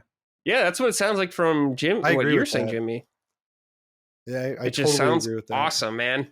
Hopefully one day. I also love the Batman Arkham games, so I would love to play this someday. It feels like less of a inconsequential Arkham Origins doesn't really play into the other three. Yeah. This one, you feel like this one feels like a much better origin for the Arkham Batman. Okay. Like how he became like so badass. Yeah, that sounds awesome. I like that. And it's like very spooky. It's like much more. It goes back to Arkham Asylum, where Arkham Asylum set on Halloween, and you get a little bit of the pumpkin energy. This one, the color palette is like washed in orange most of the time, so it feels very Halloween-y. Cool. Matty, I'm just curious. VR, are you into VR at all? I have a MetaQuest 3. I actually, in the middle of my Dragon Age review, I was talking to Jimmy, and I bought Arkham Shadows based on what he told me, because once I heard it was good, I was like, I thought it looked good. Like, I had a lot of hope for it. I was like, yeah, this should be, because I was one of the people who enjoyed the PSVR Batman Arkham game that was like 2 hours long. Yeah. Oh yeah. Yeah. I just thought like the immersive quality there was cool. And I was like, oh, I could see this actually working. And to have like MetaQuest, who's been just bankrolling games that aren't really doing well, but they're making them exist anyways, like Asgard's Wrath 2 apparently is really good. Like VR is no longer a gimmick. So yeah, I'm in on VR for sure, and I bought it, and I plan to play it sometime this week. I'm really excited about it, because I mean the costume, I guess, kind of speaks for itself. Didn't really plan it out, but yeah, dude, it like the idea of an Arkham VR game that's pretty sick. And I think Jimmy, you said it was like 10 hours long. I was like, okay, cool, like, because what I need after something like Dragon Age is like I need a nice palate cleanser game that like just kind of resets me a little bit, where it's like this is not like anything else I've been playing lately. And I think because of that, this game will resonate with me strongly, especially if it's a good story.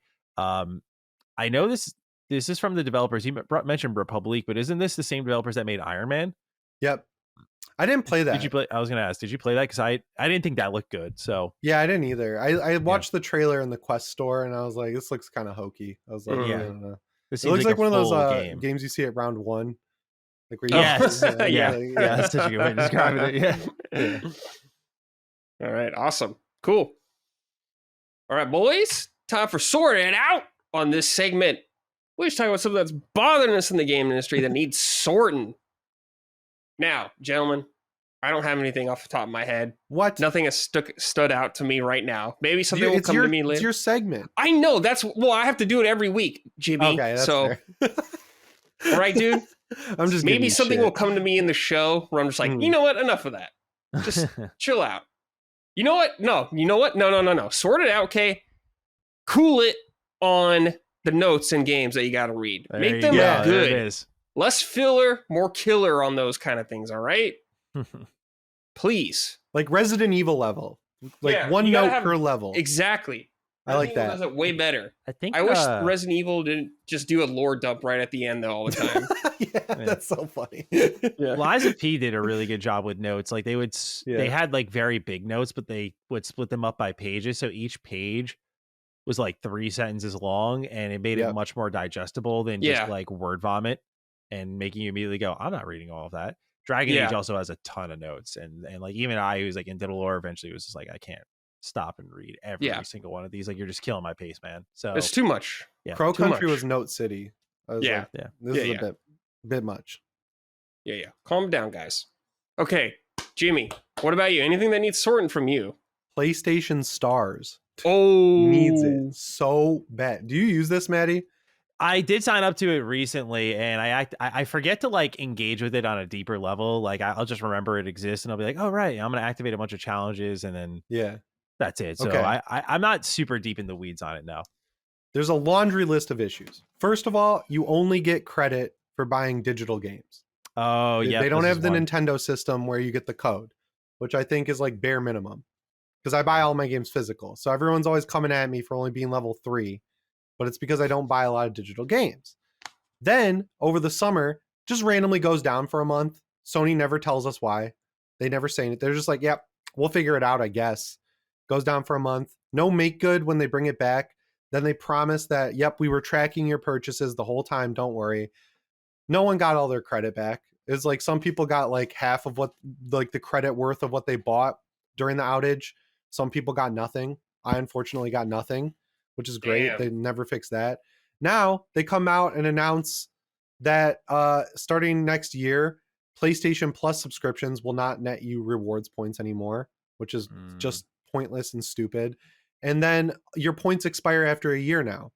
So if you're saving up for the $5 or $20 credit, or if you were saving up the 17,000 points you need to get like the free game they offer every month. So like they did Stellar Blade and Rise of the Ronin so far this year, I want to say. It's going to be borderline impossible, especially unless you buy all your games digital and you buy a lot of digital games. So at this point, I think they should just get rid of it. It's just like constant negative news cycle around that reward service. Yeah, so that's my Astrobot is where I learned about that, them not taking physical, because like one of the rewards was like, oh, buy Astrobot. I was like, oh, I did that. They go to activate it. They're like, and they're like, oh, go to the PlayStation Store. I'm like, bro, I fucking own the game. What are you talking about? Stupid. Yeah. I guess it's because maybe one person could buy a physical copy and then pass it around, and people could hijack the star system. I don't know. I mean, they should just do it like Nintendo, where you get the little paper code.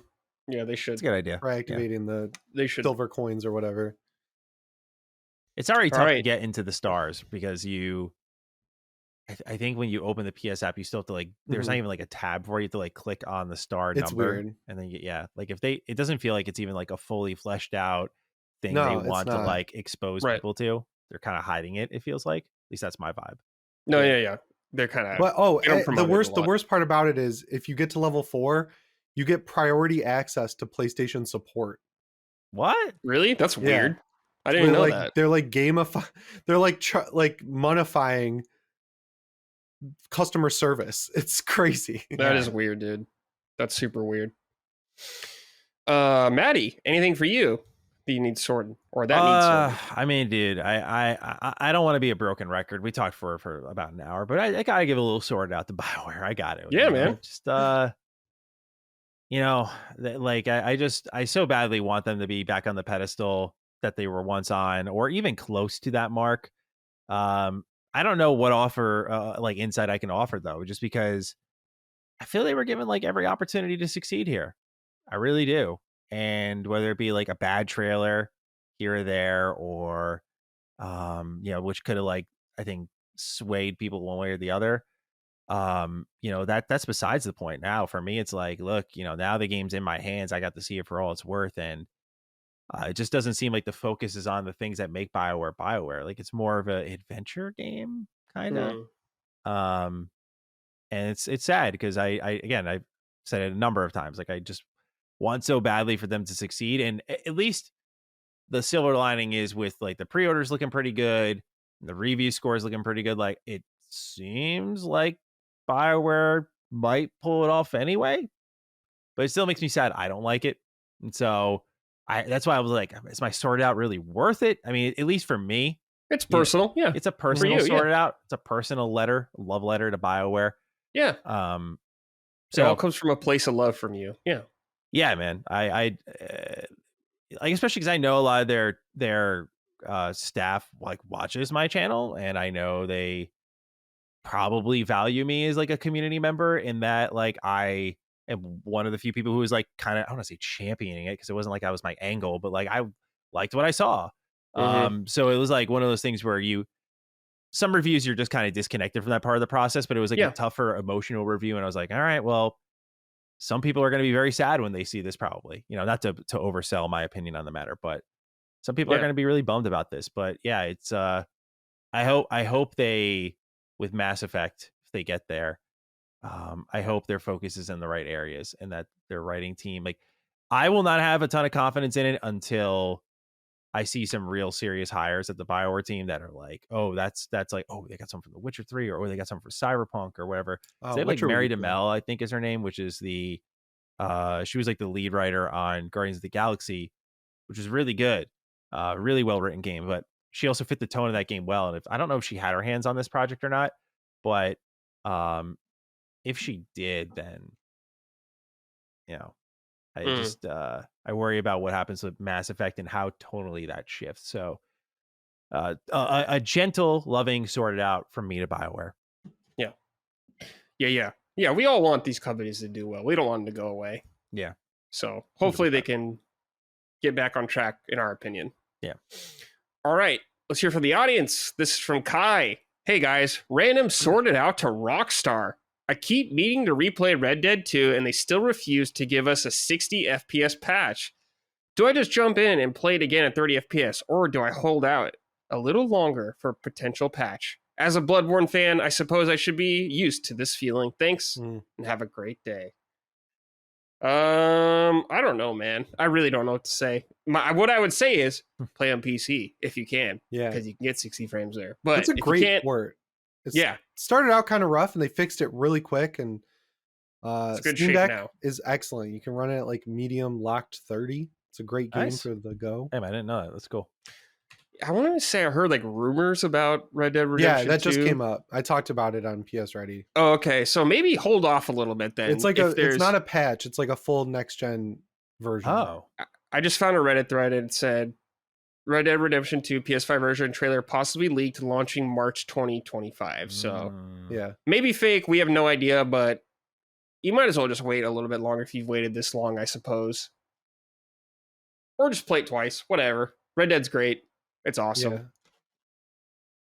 Yeah. Okay. This is from Dragon Age the Veilguard. Sorted out Arc System and Atlas. I've been waiting for the sequel to Persona 4 Arena, a great fighting game packed with great single-player modes, for days. I will accept Metaphor Arena Tazio so that Arc System can show them what actual good-looking cel-shaded graphics can achieve in the modern era, as opposed to looking like a PS3 game. Wow. Ouch. Damn. Yeah, but I understand some of that criticism. Yeah, the story for Arena Ultimax kind of hints at some really interesting stuff that's never been picked up since, and I'm curious if they would. There was rumors for a long time that 5 Arena was a thing, so I wonder if they ever do that. But now, we're so removed from 5. It's been like 4 years since Royal Metaphor is here. I don't know. It might just be you got to think. Pardon me again. Part Persona 6 is like soon to be announced. So I feel like they had to have like moved the needle by this point and just decided to not do it, because like they did Persona 5 Tactica. Yep. Was one of them. So that was fun. I liked that game. They did the 5 dancing game. Like they kind of went through the spin-off from Wheelhouse, and probably they sure did with 5. Like, all right, we got enough out of this, time to move on. But I agree, man. 4 Arena is great. They really did focus on single player modes, like the dungeon crawler mode in 4 Arena Ultimax was awesome. You would like level up your character and get new combos and skills. It like melded together Persona and dungeon crawling with the fighting game. It was really unique. It was really cool. So yeah, man, like I am personally a big wanter of like a 5 Arena that brings characters from like 3 Reload and 4 and 5 all together. But that'd be a massive fighting game, right? That's a huge roster. That was also the cool thing about 4 Arena Max is 4 Arena only had the 4 cast, but Ultimax had 3 and 4. 3 cast, yeah. Really cool to see them kind of like cross over and interact. I think they also did Persona Q2, which had 5s cast and 4 and 3, I want to say. So it's not impossible, but I almost feel like we're too far removed from that. So unfortunately, I don't know if we'll get it. Yeah, I feel like Arc System Works is just very in demand probably now. Everyone wants them to make a fighting game, I feel like. Yeah. Like let's get Fighters 2 going, all right, guys? Let's get that going. That'd be amazing. Yeah, let's get that going. All right, boys, time for Keep It Up. The exact opposite stuff we're pleased with in gaming this year. Or not this year, just in general. Right now. Jimmy, what are you pleased with right now in gaming? I'm going straight to you, Jimmy. Get ready. Warhammer games. I changed. I told you one earlier. Warhammer games are finally good. I played Space Marine 2. Loved it. We're talking about Rogue Trader in a little bit, but I am like so sucked into that game. It is amazing. And it's just nice because freaking Darktide just got its 1.0 launch. Oh, really? It just got it? Wow. It's very well, they're not calling it that, but the game finally feels like release ready. Okay. And I've been playing a lot of it, and it's very fun. Nice. Once again, they like totally fixed the itemization and the loot table and everything, and runs good. The music's still excellent. Good level system. And Space Marine 2 being good is what started my Warhammer addiction. Now I'm like painting all the minis every night and reading all the books, and it's just like that's all it takes. Is like one good game could just get so many people into it. So yeah, keep it up. I guess Games Workshop with who you're licensing your games to, because they're doing a good job. Yeah, nice. Matty, what about you, man? Anything? Oh, I had a good one just a second ago, and it's escaping me. Keep it up to... Come on, Matty. Come on. You had it. Because I went from... Atlas. No. Oh, Sonic games. That's what it was. Sonic games. Oh, yeah, okay. I'm going to give a little love to the Sonic games, man. I feel like they've done a good job these last 2 big releases in just keeping the quality mark higher. I know us Sonic fans have a low level of expectation. Low bar, yeah. You know, and I'm right there with everyone. You know, like I always say Frontiers is like a great 7 out of 10 game. But the reality is like we hadn't got something like Frontiers in a while, right? When you look like the last mainline game before that was like Forces, it's like Sonic Boom, you know, like you just a real torrid stretch of ass. And, like you had the Sonic Colors Ultimate in there on the Switch that was like completely broken. I think it was busted on other consoles too, but I can't say for sure. So these last 2 Sonic games have been of like a quality level that's good, you know, like I know that we should expect more, and it's getting there because like Shadow Generations is excellent. I think like the storytelling is really fun. Wow. Okay. You know, it really embraces like Shadow as a character and kind of goes into the darker areas. It's very entertaining. The voice acting's great. You have Ian Flynn as like the lead writer on this stuff, so he's kind of like drawing these pieces together. And you know, like he's tying like these old games that you thought were just abandoned and kind of creating this almost Sonic universe. Not like on a, you know, a Marvel level, like, you know, every game is like, you know, overlapping and different timelines and whatever, but you're starting to feel like all those past adventures mattered and it's building up to this. Some Sonic fans don't like that, but I like that he's creating a level of like respect for past material, especially for the many fans who have just like invested their time into it. So for me, man, Sonic has been on a good stretch. You know, I don't want to oversell it. You know, but it like Shadow Generations is you know, Sonic Generations is one of my favorite Sonic games, period. But adding Shadow in the mix, my favorite character in Sonic, was awesome. And then having Shadow Generations be better than Sonic Generations, I can't say I expected that, dude, but they really delivered. Like you could tell the lessons they learned from Frontiers were packed in here. The presentation was much better. Like, dude, it was awesome. Awesome stuff. So I used to love making the thumbnails for Retro Rebound with your Sonic ones, because you'd be like, you'd either look like you're in the most pain of your life or the most excited you've ever been. Yeah, dude. Because there are some Sonic games that are like really bad. There are some obviously that are very tough. Like I think Sonic Heroes is amazing, but Sonic Heroes is also like really difficult to get through because it is so, number one, to get like the final ending, what you have to do that, but also just like the 3D platforming and how slip and slide the controls are. Like it's tough. So yeah, there are definitely some Sonic games that crunch me for sure. I do remember those times well. You know what, Matty? I like it. I'm going to follow up on yours. I'm going to also give it to Sonic Team. Oh, wow. Okay. Because, you know, I played Sonic back on the Genesis back in the day. and I loved it. It was great. Mhm. Fell out of love with Sonic, obviously, as time went on, in a lot of ways, for good reasons. I liked Sonic Adventure when it came out, though. That game was sick when it came out. Yes. But they're on an upward trajectory right now, so that's good news. So Yeah. they're on the upswing right now. Yeah, eventually I hope they can meet very high expectations, because that's where they're trending toward, where it's like, okay, like we're celebrating your progress, but eventually you're gonna have to like outdo yourself and set a new standard. And I'm curious if the next mainline Sonic game will be that. I don't know if they're just gonna do like a second Frontiers, or if they're gonna do another kind of standalone mainline game. I don't know what the gimmick's gonna be, but I do think Frontiers and this whole idea of kind of Breath of the Wild inspired Sonic was really good. And I think there was a lot to build off of there. And I hope they do that. In fact, I would love to see just one huge open world.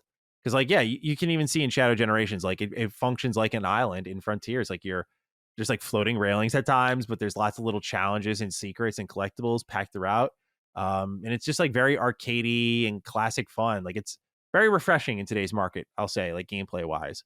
The challenges are really good. So yeah, I think they're just doing a really good job with Sonic right now, and I hope they keep it up. Yeah, Sonic is killing it between that and Alien Isolation 2 getting and just the money machine that is Like a Dragon. Yakuza oh yeah, series, just feeding pumping that shit out constantly. Yeah, Yakuza is the Marvel of video games in the sense that there's a million of them, but so far they're still good. So I just need to take breaks with them. Yeah. I'll get to Infinite Wealth this year, though. Fear not, everybody. Okay, the next game I've been playing, is Pokemon Gold. Gandalf. So, Pokemon. Weird timing. I know this game's old as hell. There's not a new Pokemon game out. This game's out of nowhere. But I think we were talking about this on Punching Up. We were talking about Pokemon, the leaks and all that stuff. There's a whole bunch of info that came out from Game Freak. And talking about Pokemon, and it's like, man, my history with Pokemon is so weird and sad to me in the sense that so Pokemon came out originally, Red and Blue, when I think I was in 6th grade. So it was a great age for me when that game came out. Perfect age. Loved Red and Blue. Played them both. Got all the Pokemon. Filled the Pokedex out. All that stuff. Even got the Mew with the Game Shark and everything. Did all of it. Did the trading with my brother. The link cables. Real fun stuff. Awesome. Played those games. Loved them. Yellow comes out. Play Yellow for a little bit. And I'm just like, I'm not really feeling this. Just kind of fell off after that. Stay away from Pokemon for a long time. Miss all this gen, miss Gold, Silver, miss Ruby, Sapphire. Pearl comes out. Pearl and Diamond. I'm like, okay, let's revisit Pokemon. Let's get back into it. Let's try it out again. Play some of Pearl. Not really feeling it again. When I'm playing through it, I'm like, damn. Put it aside. Pokemon's out. Come back. Pokemon Sword and Shield. I'm like, oh man, I can actually play it on a console now. On my TV. Okay. All right, Pokemon. Now I'm trying it this time. Played Shield. Man. Didn't like it. I'm out. Man. I'm out. Yeah. Scarlet comes out. I'm like, oh, they're trying Scarlet and Violet. Oh, I'm like, oh, there's like 3D now, finally. You can actually walk around a space. Played it, some of it. Cool ideas. I liked it a lot more what they're going with the direction. It felt like an evolution, actually. Ran like trash, though. Looked like trash. Horrible. And I was like, ooh, I'm out. Can't do it. So it's that bad. I can't do it. And I'm not someone that like won't play a game because the game's not stable, 30 frames or something like that. Like if I'm quitting your game because it's running bad, you're really messing up big time. Yeah. And if it's Omega ugly, like, yeah, it's bad. So I was like, all right, I'm out. But then I was talking, I think, to my stream chat one time, and they were talking about Pokemon, and everyone's like, Gen 2 is the best. Gold, Silver, then Crystal Era. I'm like, all right, yeah. I'm like, you know, maybe it's time to revisit Pokemon. Maybe it's time to give another shot for like the 4th time and learn to love Pokemon. I'm going to try to learn to love Pokemon again. And I've been playing Pokemon Gold. And boys, I'm having a good time. It finally happened. There we go. I got to grab something across the room, but I'm listening. Yeah, go for it. But yes, it finally happened. I am stoked. I've been playing it on... Oh, hang on. I'm the only one here. Yeah. No, we're good. It's fine. Oh, you got the DS one, dude. Yes. Oh, With wow. Walker. How about that? Wow, holy Matty, if moly, someone dude. breaks into your house and that's missing, it wasn't me. Yeah, it wasn't me. Okay, guys. That's what I would steal though, Matty. So Noted. be ready. But yes, I've been playing it on my analog pocket. Oh, I have the cart. I bought it. oh, cool. You're OG. How much did you Everyone's pay for like, it? how much? $60. So Yeah. that's the price charting price of it. So I was like, oh yeah, I'll pull the trigger because Pokemon games are just expensive. That's just the way it is. They're popular games. Yeah. People are like, oh, you should play Crystal. It's the best version. Crystal's like $150. I'm not paying that money. I'm not doing that. Yeah. If you want to emulate, that's totally fine. But I was like, I'm gonna play on some real hardware. I'm playing my analog pocket. I have the dock for the analog pocket too, so I'm playing it through like my monitor. So it's great. I've been loving it. It's awesome. And just having the hardware is the best if you can do it. It just rules. Yeah. So I love it. All that kind of stuff. But yeah, Pokemon Gold. Playing through this game, of course, it's very nostalgic for me because it's like I loved Red and Blue. And this is like the next iteration of it, and it's still a Game Boy game. Well, it's a Game Boy Color game. I didn't even know that until I booted it up. I was like, oh, it's Game Boy Color. And it's very simple. It's very charming. The music's awesome. I love the music in this game. I love the way the sprites look and everything like that. It's all very nostalgic to me. And what I've been playing through Pokemon and realizing it again is like, it's such a simple game in many ways. It's so simple. You got your Pokemon.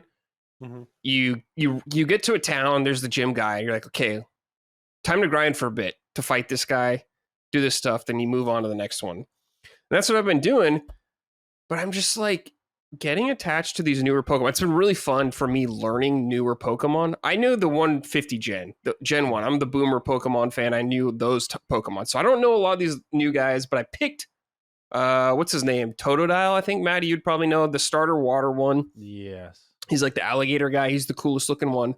The fire one, we're not using. He's gotten canceled because of those Pokemon leaks. There's some heinous stuff with him in that lore. So he's banned. We're not using him. And the leaf one's all right. He's like a weird like dinosaur kind of looking thing. He looks all right. But yeah, so far I've done 2 gyms so far. I've just gotten to the 3rd one recently, and everything is very simple. It's the classic, and they do this in every Pokemon game, I believe. Still is you're the character, whatever. You got your starters, then you always get a rival, and of course the rival, Matty. You know what I named my rival? I named him Phil after Phil Spencer. Oh no! So Phil Spencer is my rival in Pokemon. So that's been a lot of fun. He's an asshole in the game, so it's been great. Really smug. But yeah, I'm going through there, just catching the Pokemon I got. I'm using right now the Totodile. He's in his 2nd evolution right now. He is, of course, my main. He's buffed up. He's high level. Croconaw. He's owning dudes. Yeah, exactly. I've been using I had a Ghastly that was named after Lockmort. I had him in there, but I put him in like as I was exploring, you find like a little a daycare center almost where you can leave your Pokemon and they get raised or something like that, and they can level up on their own. So I dumped Lockmort in there. There we go.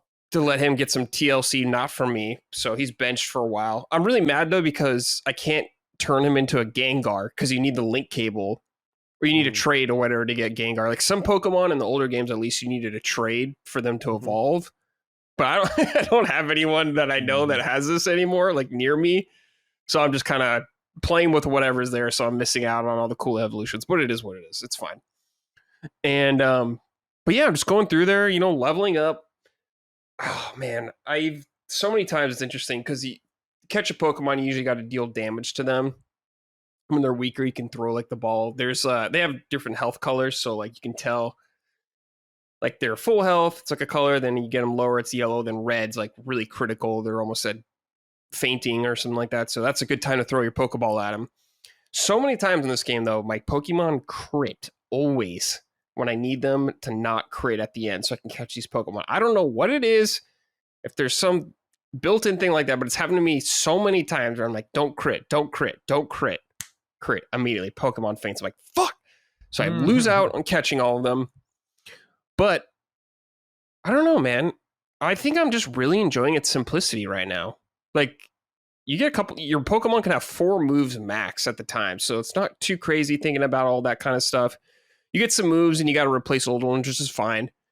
And I don't know, like, a lot of the type weaknesses or the strengths I got against a lot of them, so I'm having to ask my chat a lot of that kind of stuff. So it's been really fun experience for me learning because for most people, most Pokemon fans at least, they already know all this kind of stuff. And I'm like, well, what is bug weak against and stuff like that? And they're like, oh, it's weak against air or flying, because it's been so long for me and I'm forgetting all that stuff. And there's just all these new types now, all these new Pokemon. It's been really fun. I'm really enjoying my time with the series again. I'm very happy. I never thought this would happen again. So my plan after this, though, is to move on to Gen 3, which is Ruby and Sapphire. I've never played it.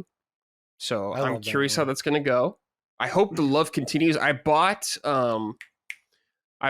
Diamond on Switch. I bought that version like yesterday just to have it, because Pokemon games, I get paranoid where I'm like, well, these games are going to retain their value no matter what. I don't want something to happen. I don't want them to get more expensive, something like that. So I'm just going to buy it now. Pokemon is always like a good investment, at least the mainline ones for a collection, it seems like. So I bought that. So yeah, I'm going to do Ruby or Sapphire next. If I can find one at a reasonable price, I don't know. Eventually, with like Black and White, I'm going to have to emulate them, I think, because I don't have a way to play them on native hardware, like on a stream or anything like that. So I might have to get out the old emulators for that kind of thing. But I want to keep going through all these Pokemon games through the generations, because I'm having a good time right now. I hope it lasts the whole way. Oh, also about Pokemon Gold is... you know, you got to get your 8 gym badges, but there's a cool thing. And this, I knew about this a long time, but I won't spoil in case you don't know, is there's like a whole other part of the game, I guess, that's really cool if you've played old Pokemon games. So I'm looking forward to doing all that stuff. I bought this. What do you got? This cartridge. Ooh, that's Crystal, dude. No, that one's it's not Crystal. There's this YouTuber called Smith Plays Pokemon. He did fan mod of Crystal and called it Crystal Legacy, where he balanced out the entire game and made it a little bit more difficult and fixed the stats, because they rushed Gold and Silver, so a lot of the stats are wrong, and like, there's like way overloaded types of certain and not enough of others. So he like went through, changed around some of the level evolution levels and stuff like that, and released it as a free ROM. And for my best friend's birthday, he was like really into it. He like loved it. George, I've mentioned him on the show before.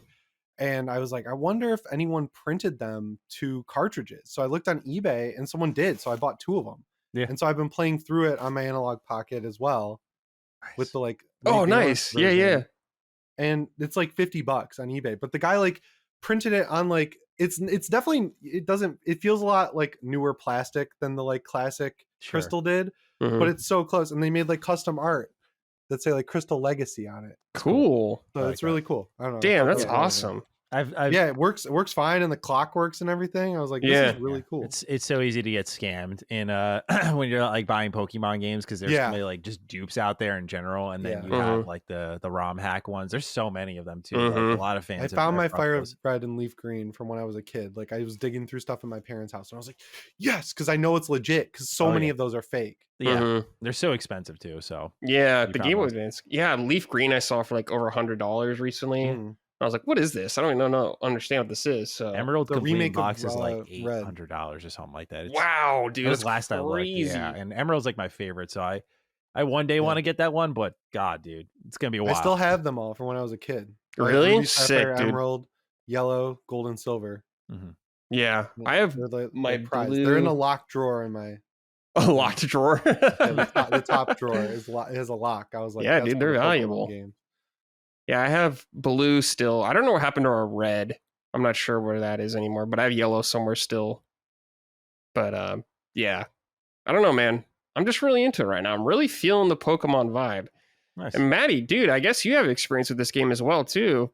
At least the remake, because there was a DS remake. Everyone says it's better, but I wanted to just play the original to get that original feel. Yeah, sure.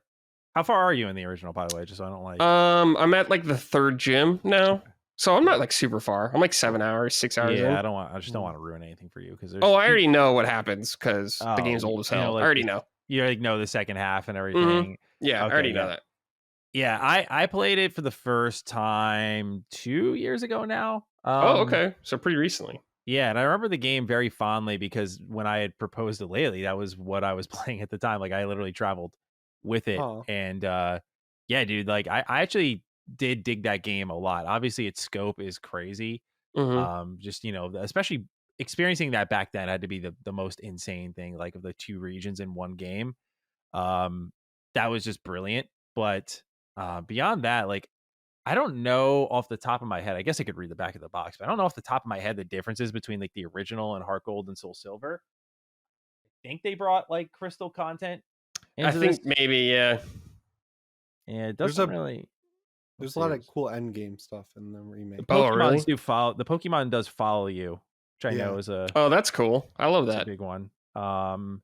There's mini games with your trained Pokemon. And it There's came a with lot of that those. Tamagotchi thing, the Pokewalker. Yeah, the Pokewalker's in where you here. could put I a did- guy in it and walk around. with Cool. him, Yeah, level him up. I did buy the version that had the Pokewalker, so I know it comes with that, which lets you like think of your Pokemon's like it's like you have an egg, carry that Yeah. with you, and it Yeah. because Nintendo's always telling us to go outside. I'm like, no, I don't want to. Yeah. Stop, Nintendo. But yeah, I distinctly remember like loving the atmosphere. There's also some cool lore with like the legendaries that I appreciate a lot. So yeah, dude, like your trajectory and what happened with you and Pokemon is very similar to me. Like I played the opening ones, I skipped out. I played some of the later ones, but for me, like Sword and Shield was like the dagger to the heart. I was like, Yeah. I can't do this anymore. Like that game was not good at all as far as I'm Right. concerned. Yeah. All right. Let's see. This is from Neo JD. Brad, I'm curious as to why you chose Gold over Silver and Crystal or the remake Heart and Gold and Soul Silver. I'd also like to know who your favorite Pokemon is from Gen 2, and lastly, what your party looks like. So the store I bought it from, Retro Game Plus, shout out Huntington Beach, great store. They had Soul Silver. No, I'm sorry. They just had Silver and Gold. And I was like, yo, Gold? Something about that gold cartridge just looks pretty cool. Maybe just remind me of the old Zelda cartridges, so I'm a little biased towards that.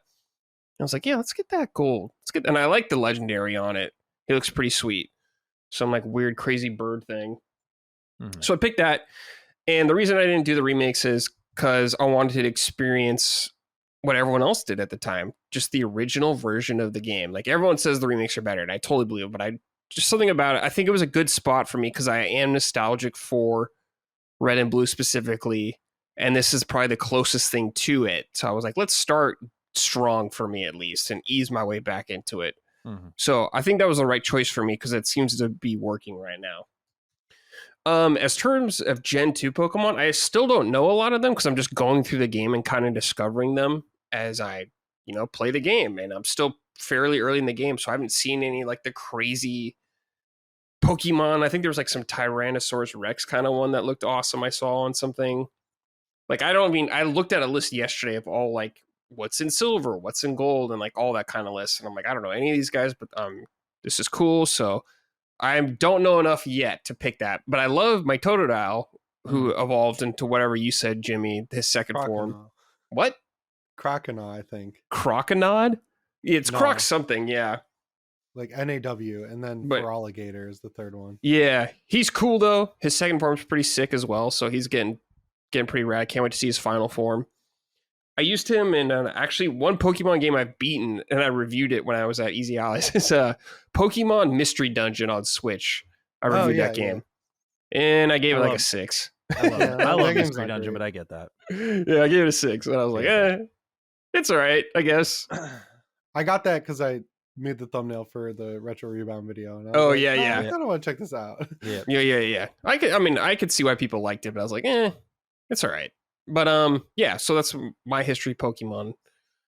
Let's see, Ding Dong here. Hey guys, happy Halloween. I see Brad is diving into Pokemon Gold. I went through my closet and found my old Red, Gold, Silver, and Ruby games. My lime green Game Boy is dead, but man, just seeing those cartridges brought back so many memories. One that's a bit bittersweet was my 9th birthday. I got blue and red, but my parents got into an argument that day, so I ended up sitting in my room playing Pokemon to distract myself. Oh. What memories stand out for you guys? FYI, they are still together. There we go. LOL. Nice. Happy ending. We have one similar kind of like that. Then we'll get our memories real quick. This is from Caleb Peacock. Hey boys, GSC is probably my favorite game ever. It was the first game I actually owned when my grandma bought it for me for Christmas. I remember Christmas Day walking around picking up items that looked like Pokeballs, opening up my party menu, and wondering where the fuck are my Pokemon. I remember pulling out the Game Boy Color from under my pillow with the worm light so I could play after hours when my parents put me to bed at 9. I remember my friends celebrating with me, holding on to every bit of every bit of that HP bar during the battle, as I was the first to beat Lance. That reminds being blown away when we checked out the strategy guide on the day and found out you can go to Kanto. Yeah. My question is, what's nostalgia? Oh, what's that nostalgia game for you that never stopped hitting? What are some of your memories you have associated with that game? So quickly, let's just talk about some of our early Pokemon memories. Very early. Let's talk about our first time you got Pokemon, I guess. I talked about my time. Jimmy. My grandpa, who was the best, he was the coolest guy. He would pick me up and take me to Wendy's for lunch in elementary Dude, school. nice. That's Then awesome. one day, we went to Wendy's. Then we went to Borders, Books and Music. And for some reason, they like dabbled for 5 seconds in selling Game Boy games. And he bought me Pokemon Red. Nice. And I was on the swim team in the summer. It was like he bought it like well after it came out, because I remember this being like right before summer break. And then I was on the swim team. So between my my swim, I would play Pokemon on my. He also gave me my first Game Boy. So like he gave my cousin. My cousins are older than me. They were like 30 when I was like 5, and they gave my grandpa the Game Boy box with like the Game Boy Tetris, the link cable, and then he was like, I don't want this, so he gave it to me, and then he bought me Pokemon Red, so I would play on that Game Boy, like the OG gray Game Boy before swim meets. Me too. Awesome. Yeah. Matty, what about you, man? Pokemon memories. Yeah, I have a similar memory to Caleb in that I remember like I would have to go to bed at like a certain time, and then I would grab my Game Boy with the light and I would play it in bed for many more hours before I'd actually go to sleep. And I would like play it with mute though, and like have the what's it called? The little worm light on top. And like, it was such a core memory for me. And I even remember like one time, because my parents caught me once, and so they kept coming in to like check on me, and to like, you know, I think maybe it wasn't the worm light, because I remember like closing my SP and like sliding it under my pillow. Ooh, nice. And so yeah, but like I like the toughest balance in all of that sneaky stuff was me like trying to get the volume to the right place where, you know, like no one can hear it, but I can hear it. And eventually I remember like my parents would like leave the door open at night, and I'd be like, okay, like, you know, how do I set this up? So what I would do is I would like, so I was such a menace as a kid. Like I would like fake go to the bathroom and then come back and like lightly close the door, so it didn't look like I got out of bed to close the door to then hide Pokemon. So that was like my master plan. And yeah, dude, like that was it. Like because I would grind that to the wee hours of the morning. Like I loved Pokemon growing up, but that was with Pokemon Blue. And just what a cool time it was. I also remember like getting Emerald and like loving the combat music, because like my mom got me that game. Like I think we went to Circuit City for that. That's like where I got a lot of my games. So yeah, I have like a ton of Pokemon memories, dude. It's like such an important series for many of us our age who were just like growing up with this thing. So good. But yeah, to me, Blue and like sneaking some playtime in bed definitely was the wave. So Caleb and I connect on that. I'm glad I'm not the only one. You're still muted, Brad. You're muted. Sorry, I was muted because I was coughing. But so Blue was your first Pokemon, because you're quite a bit younger than me. Mm-hmm. So that's where you hopped in originally. Yeah, I hopped in with Blue. Then I got Yellow. And like you, I ended up skipping the next gen because I think I was just still playing Yellow. And then I remember seeing a friend playing Emerald, and I was like, oh, you know, what is this thing? And like the music for the combat like really got me excited. I was like, oh, this is cool. And like, so I told my parents I wanted it, and they're like, okay, you've done your chores, like let's go get it. And like that was it, man. And from there, I would play every Pokemon game. And then I think the last one I played was Pearl. When it came to like actually when it was releasing, it was Pearl, and I was like, okay, I'm going to stop this now and go play Battle Network, because this is like repetitive. Yeah. And that is where my Pokemon career came to a screeching halt. I picked it back up with X and Y, I think. Oh, I loved X and Y. Yeah, dude. X and Y was good. I beat that in like 2 days. Wow. Like, it was right during fall break in college where we got like 3 days off. I mainlined the shit out of that game. That's awesome, dude. Damn. Yeah, my Pokemon career has been up and down. Yeah, I guess that's the way it goes with Pokemon. Because the games, especially later on, were up and down, I would say, big time. Because people liked Black and White. Yeah, people said Arceus was good, or Arceus, whatever how you say it. That It's Switch That one was one. awesome. Yeah, I like it a lot. It's cool. It's like it starts really strong for me, and then it's the same thing over and over and over and over again. Mm, And I by the see. end, I was like, "Can this end, please?" I think that's fair, dude. But yeah, I don't know. Pokemon is a mysterious franchise, and how crazy is it that they had two versions of that game? That was like kind of unheard of at the Yeah. time. I mean, it's still not super common, but like getting these kids to buy the same game twice, Yeah. essentially for different Pokemon. It's genius, man. Then they get you with the third version later on too. It's crazy. Like people complain about Atlas, dude, with their re-releases. Oh, It's yeah. like, man, Pokemon was the originator, dude. yeah, Pokemon still, and they're still doing it with like Scarlet and Violet. The next one is going to be. It's like that's what it's got to be. Like if a new Yeah. mainline Pokemon comes out and it's not 2 games, I'll be alarmed. I'll be like, what's going on here? You need to charge me $120 or something now if I want to get both. That's just the Pokemon way. But yeah, I hope my my enjoyment with the franchise continues because I would love to get back into it because I always feel like I'm missing out, man. I always feel like that Squidward meme sitting inside when a new Pokemon game releases, everyone's having a good time. And I'm just like, ah. But yeah, we'll see how it goes. I didn't know you guys were into Pokemon as well, so that's cool to Not like find out. hardcore. Like I'm definitely a casual completely when it comes to Pokemon. Yeah, I'm But yeah. lapsed and reformed hardcore. I skipped black and white, then got really, really invested into Let's Go. I had the Pokeball controller. Oh yeah. Loved that. Thought that was so cool. And then Sword and Shield. I don't know. Yeah, I beat it. I didn't like it that much. Oh And then wow! RCS, Kudos I to you was for like, beating eh. it. I couldn't do it. yeah. I gave up. Dude, I liked Let's Go because it's packaged like a new one for kids, and it's like the hardest Pokemon. Like when you fight Mewtwo at the end, you have to be Wow, he's cool. like 90, I want to say, and you have to have a full stacked like team bred to be good stat at level 100, and it's still like it's a Wow. fight. That's cool. He can still like one shot you. Yeah, now they got like crazy stuff like raids and everything you do with other people. Yeah. It's nuts. I don't know what's happening. Did you play Scarlet or Violet, Jimmy?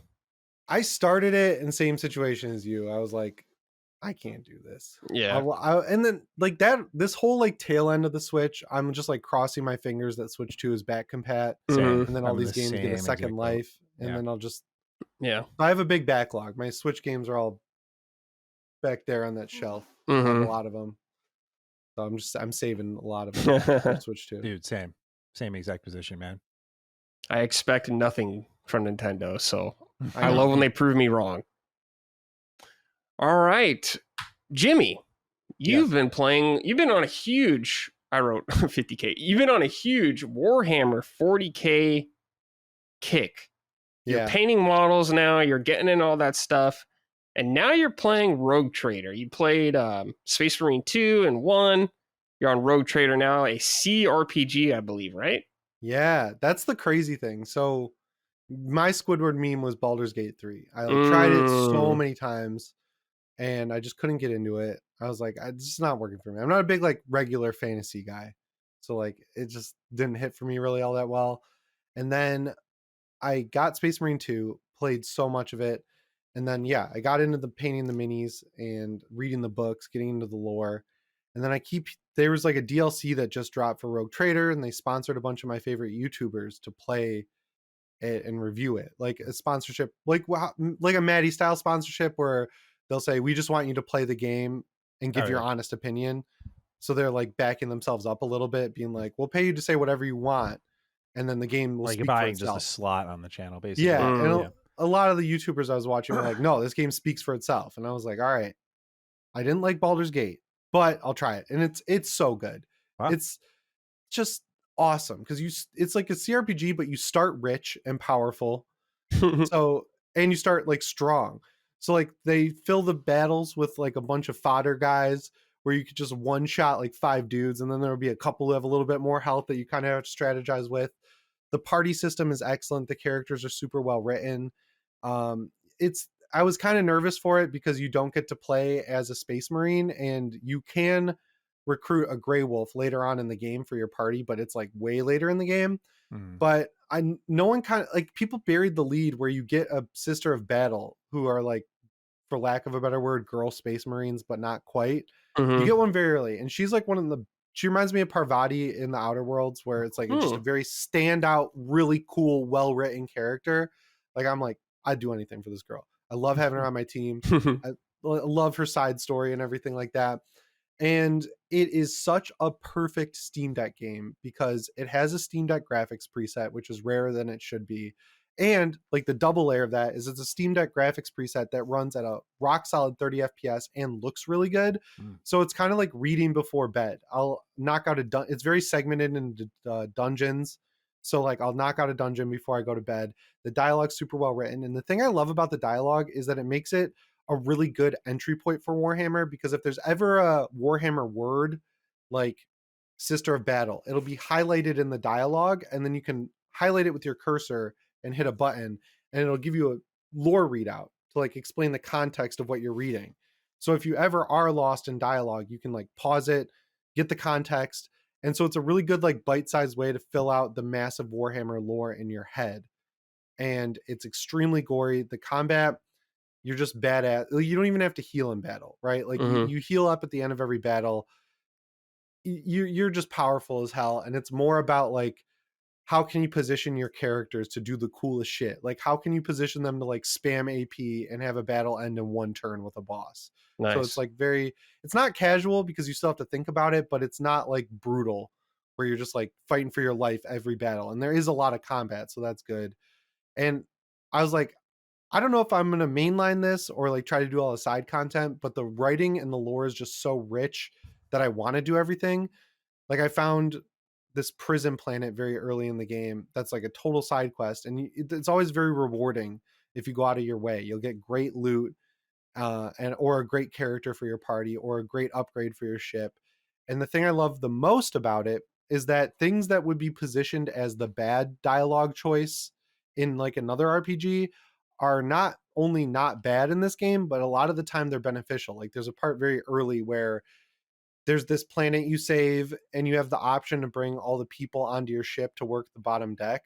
And if you do that, your ship gets a permanent debuff because they're heretical.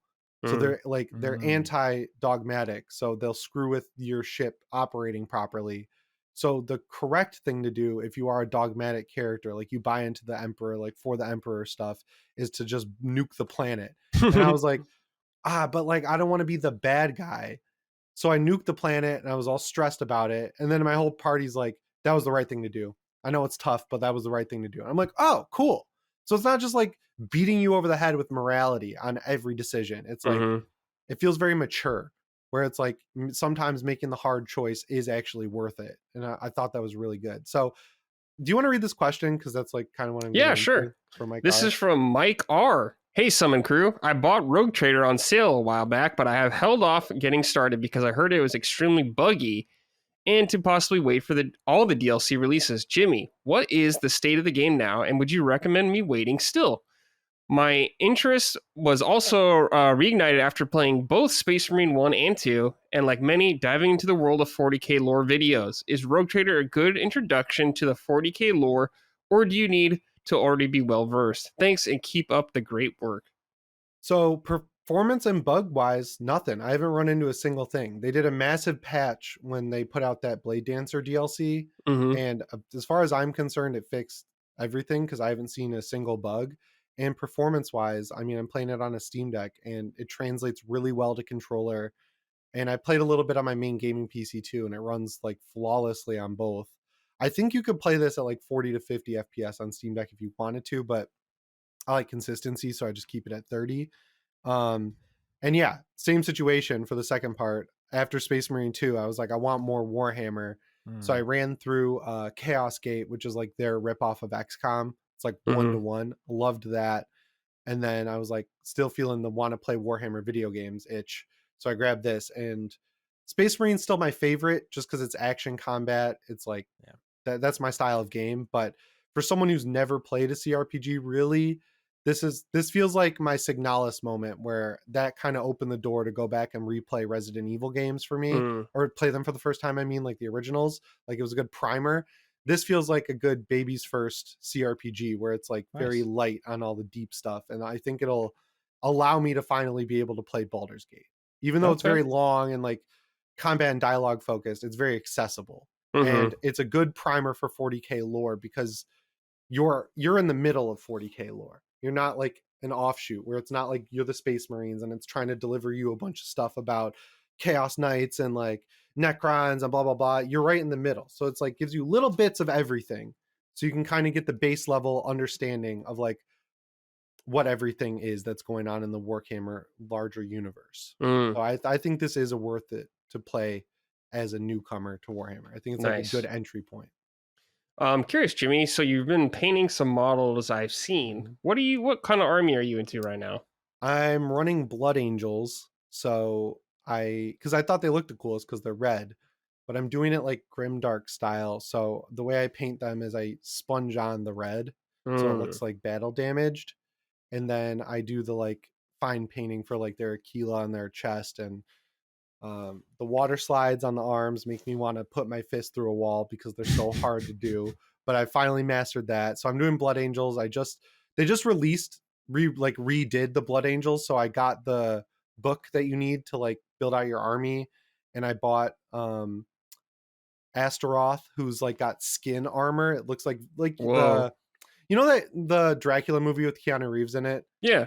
The like Bram Stoker's Dracula. It's like that kind of armor. It looks like his knight armor. Oh, looks very cool. Interesting. So I'm excited to paint him. And then I got Dante, the like Sanguinor. He looks so sick. He's like all gold.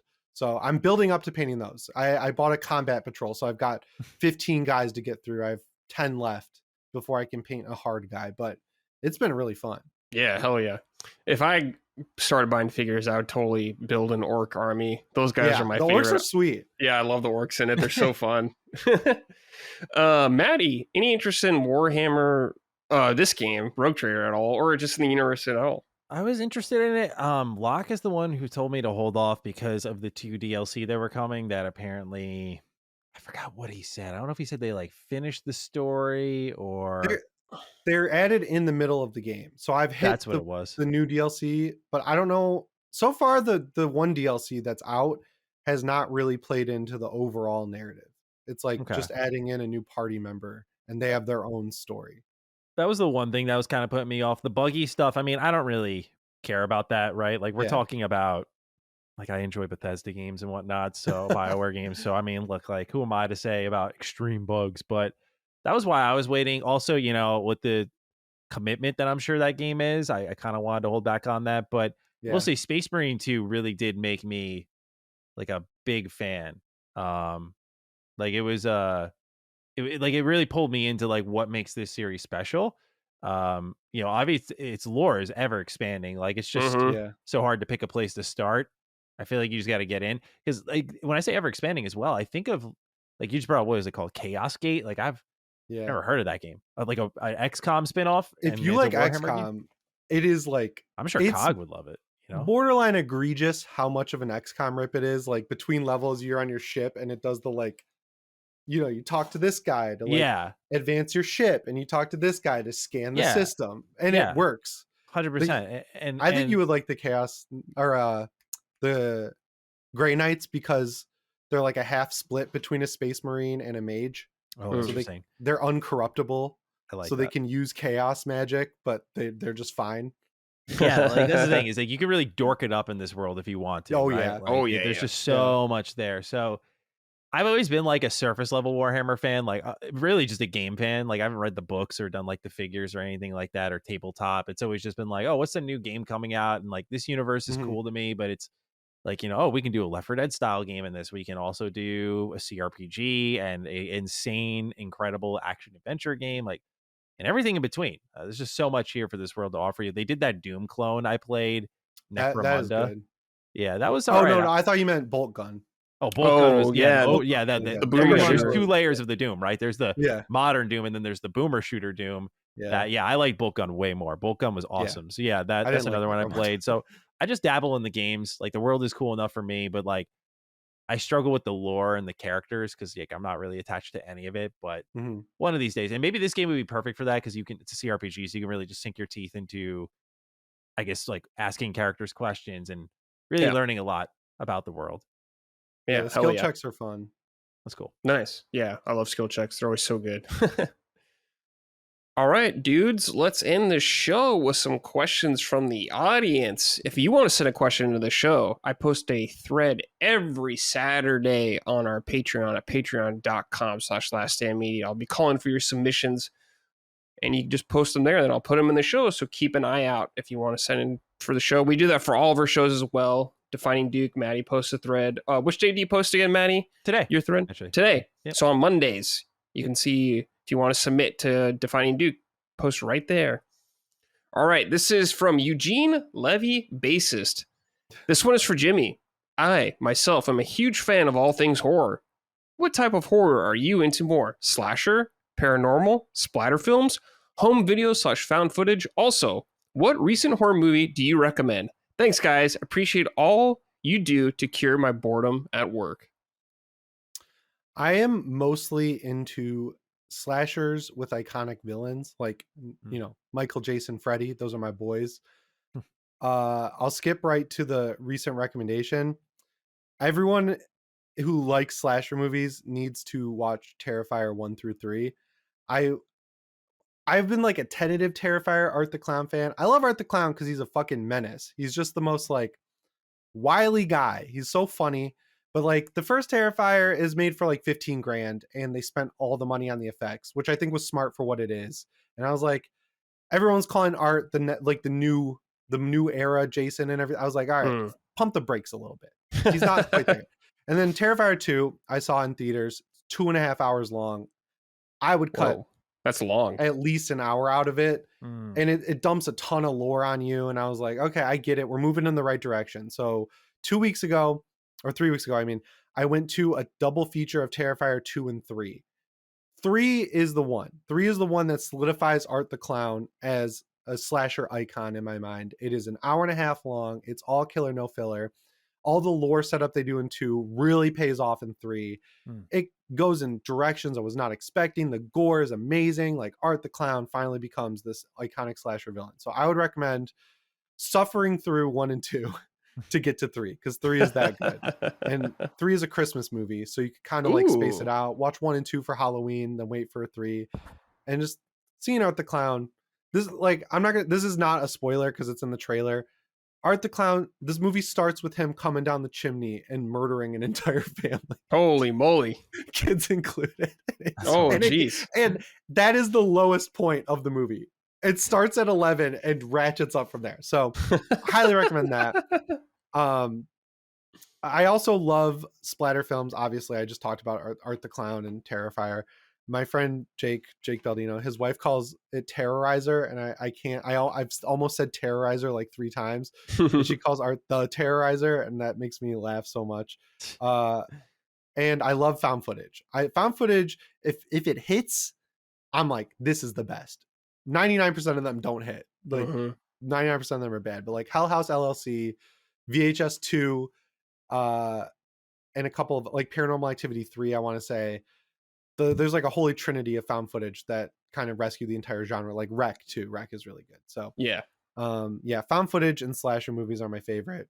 My least favorite is the sort of like A24 style where it's like, what if this person's depression became a monster? I'm out. I'm like, I don't need that. I don't like the monster that only this person can see. I don't need that. I don't like that. I'm over it. So yeah, mostly slashers and found footage. And I recommend Terrifier Trilogy. All right, Terrifier Trilogy.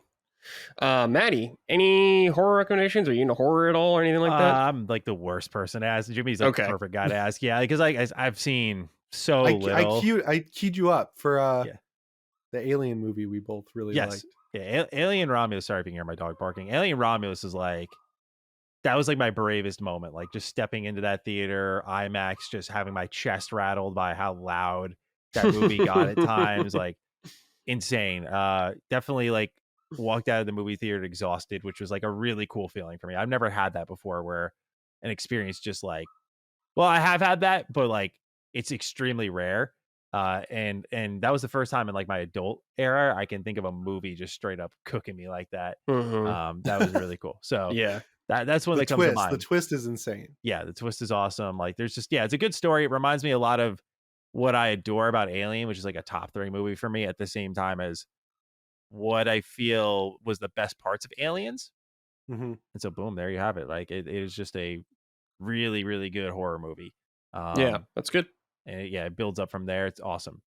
And we kind of have it to thank for Isolation 2 because it pulled so much from Isolation. Yeah. It got people Yeah, talking about it again. Gotta and, wonder. Like, They playing greenlit it. Yeah. the sequel recently for Yeah. That's true. Romulus. So we're winning right now. Yeah, and anyone listening, if you're going to see a horror movie, watch it in the theater if you have the opportunity. That's the Mhm. best place to watch horror movies, man. The most fun. Yeah. All right, this is from Steve. Hey, guys. What are some of your... Oh, wait, I'm sorry. I skipped one. Christopher Maldonado's Uncle Lucho wrote in. I'll get to Steve shortly. Good morning, gamists. What are your favorite non-Halloween or non-gaming Halloween traditions? I love hearing about about tiny traditions, especially for me, it's Chinese food. When my sister or I would go trick-or-treating, our parents would take us to get some because they didn't have time to cook.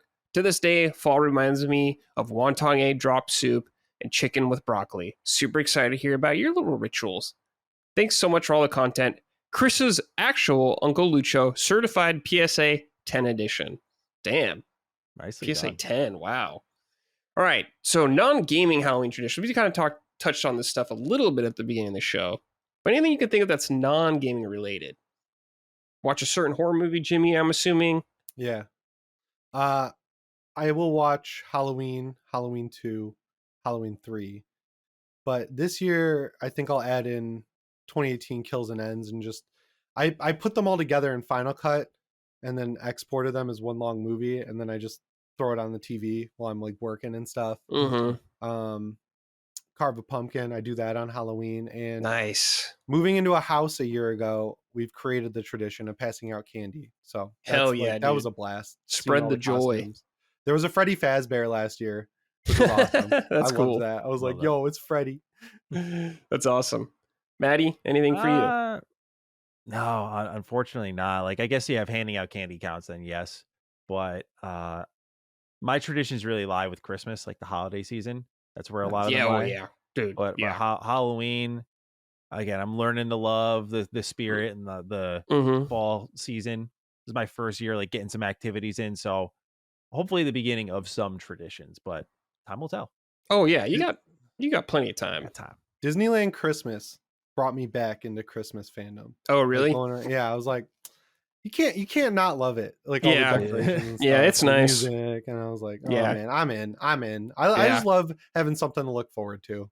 Yeah. I love Halloween and Christmas. They're both so fun Yeah. for me to celebrate and get Thanksgiving festive. kind of like fell off for me. I used to look forward to Thanksgiving because I'd see all my Yeah. cousins, but now we're like spread out. So Yeah, I get that. I think it's the least, in my opinion, of the big three. yeah. I guess it's my least favorite. It's still cool though, but it's not Halloween. It's just not Christmas. It's not one of those. There's no Thanksgiving commercials, Yeah, there's like the parade and stuff like that, the Yeah. Macy's one, but yeah, I don't know. There's a couple things, but it's just not as popular nearly. But it's still cool, Good food. Yeah. Love the food. I guess if you're not into the food though, that type of food, you're out of luck. My wife's family is like dietary restriction city. So, Oh, okay. so I was like, okay, Mhm. yeah, Alright. like 2 turkeys and like this person can't eat cranberry, blah blah blah. Mm-hmm. Stressful as All right. Was there something I was just thinking about non-gaming? Yeah, I guess it was Halloween time. I listened to a lot of Misfits and like Yeah, older AFI stuff, like the All Hallows EP. I always bust those out during the holiday season, so it's always really good. Mhm. oh, course. this year, me and Jake broke into a mental asylum in New York. That was What? kind of cool. Like, it was I like did this see his big- pictures on Instagram. You Yeah, broke you can go into look one? at Jake's Instagram. Yeah, it's like all closed up, and then we like it's like I don't know what it's called, so it's on Jake's Instagram.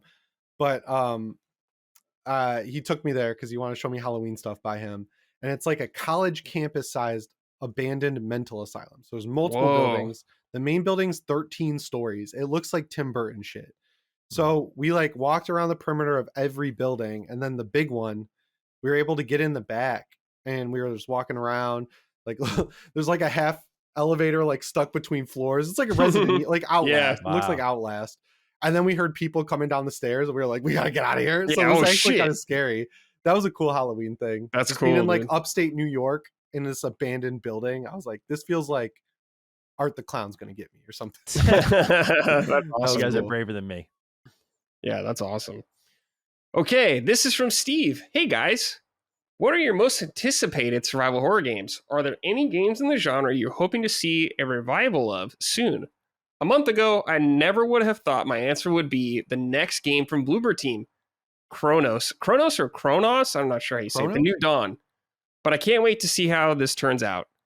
They seem to really believe in themselves as a studio now, and I hope they can use their positive vibes to turn their next game into a hit. Yeah. Jimmy, survival horror game, man. What are you looking forward to? I am looking forward to Kronos. I've been a fan of Bloober Team ever since I started my YouTube channel. The first video I ever made was a playthrough of Layers of Fear in early access. So there's trivia. So I love Layers of Fear. Layers of Fear 2 I really liked. Observer, I think they did a really good job on. Then Blair Witch, mid, but I like enjoyed the world. And I really hated the medium. Yeah, I hated the This is medium. fucking terrible. But I'm looking at my wish list.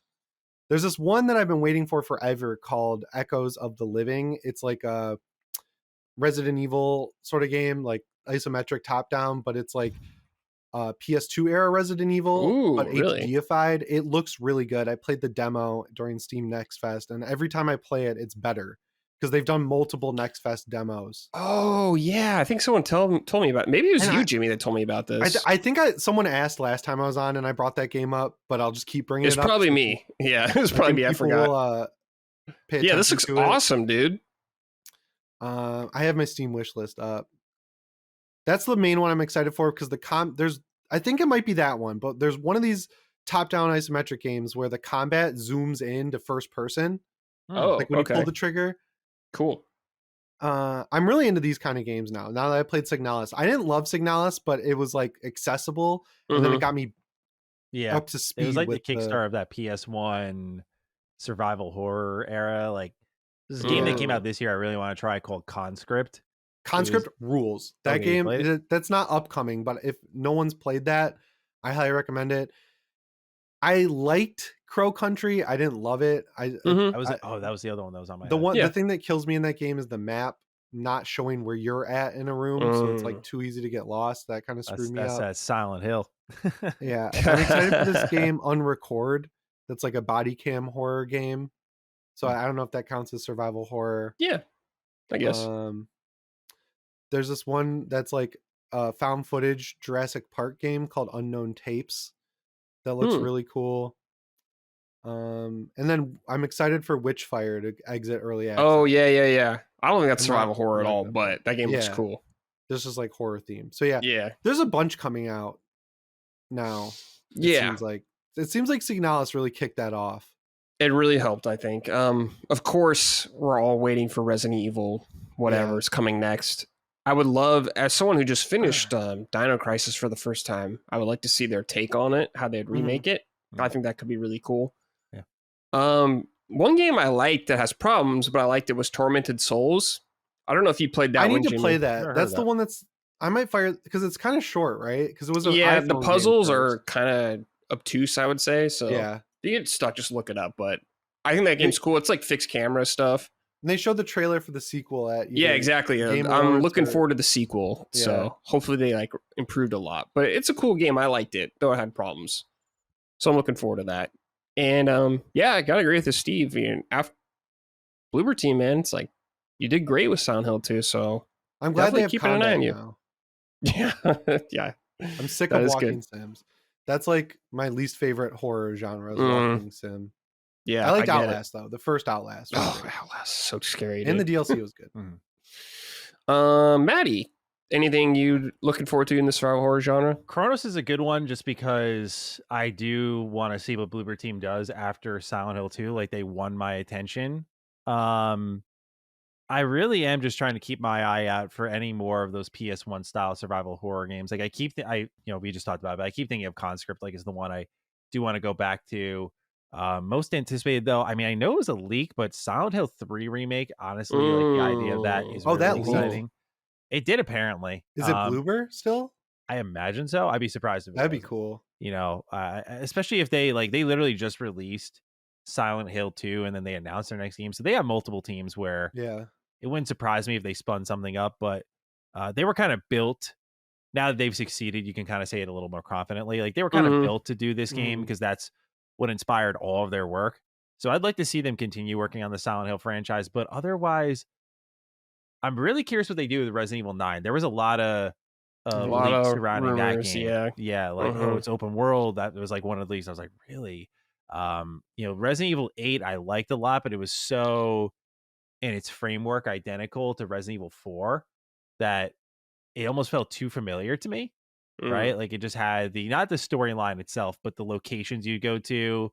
And at I'm sure Jimmy, because you love Resident Evil 4, maybe you'd have a different take on it. But no, I agree with you completely. That one. No, really yeah, that was disappointed me. intentional, Matty. Yeah.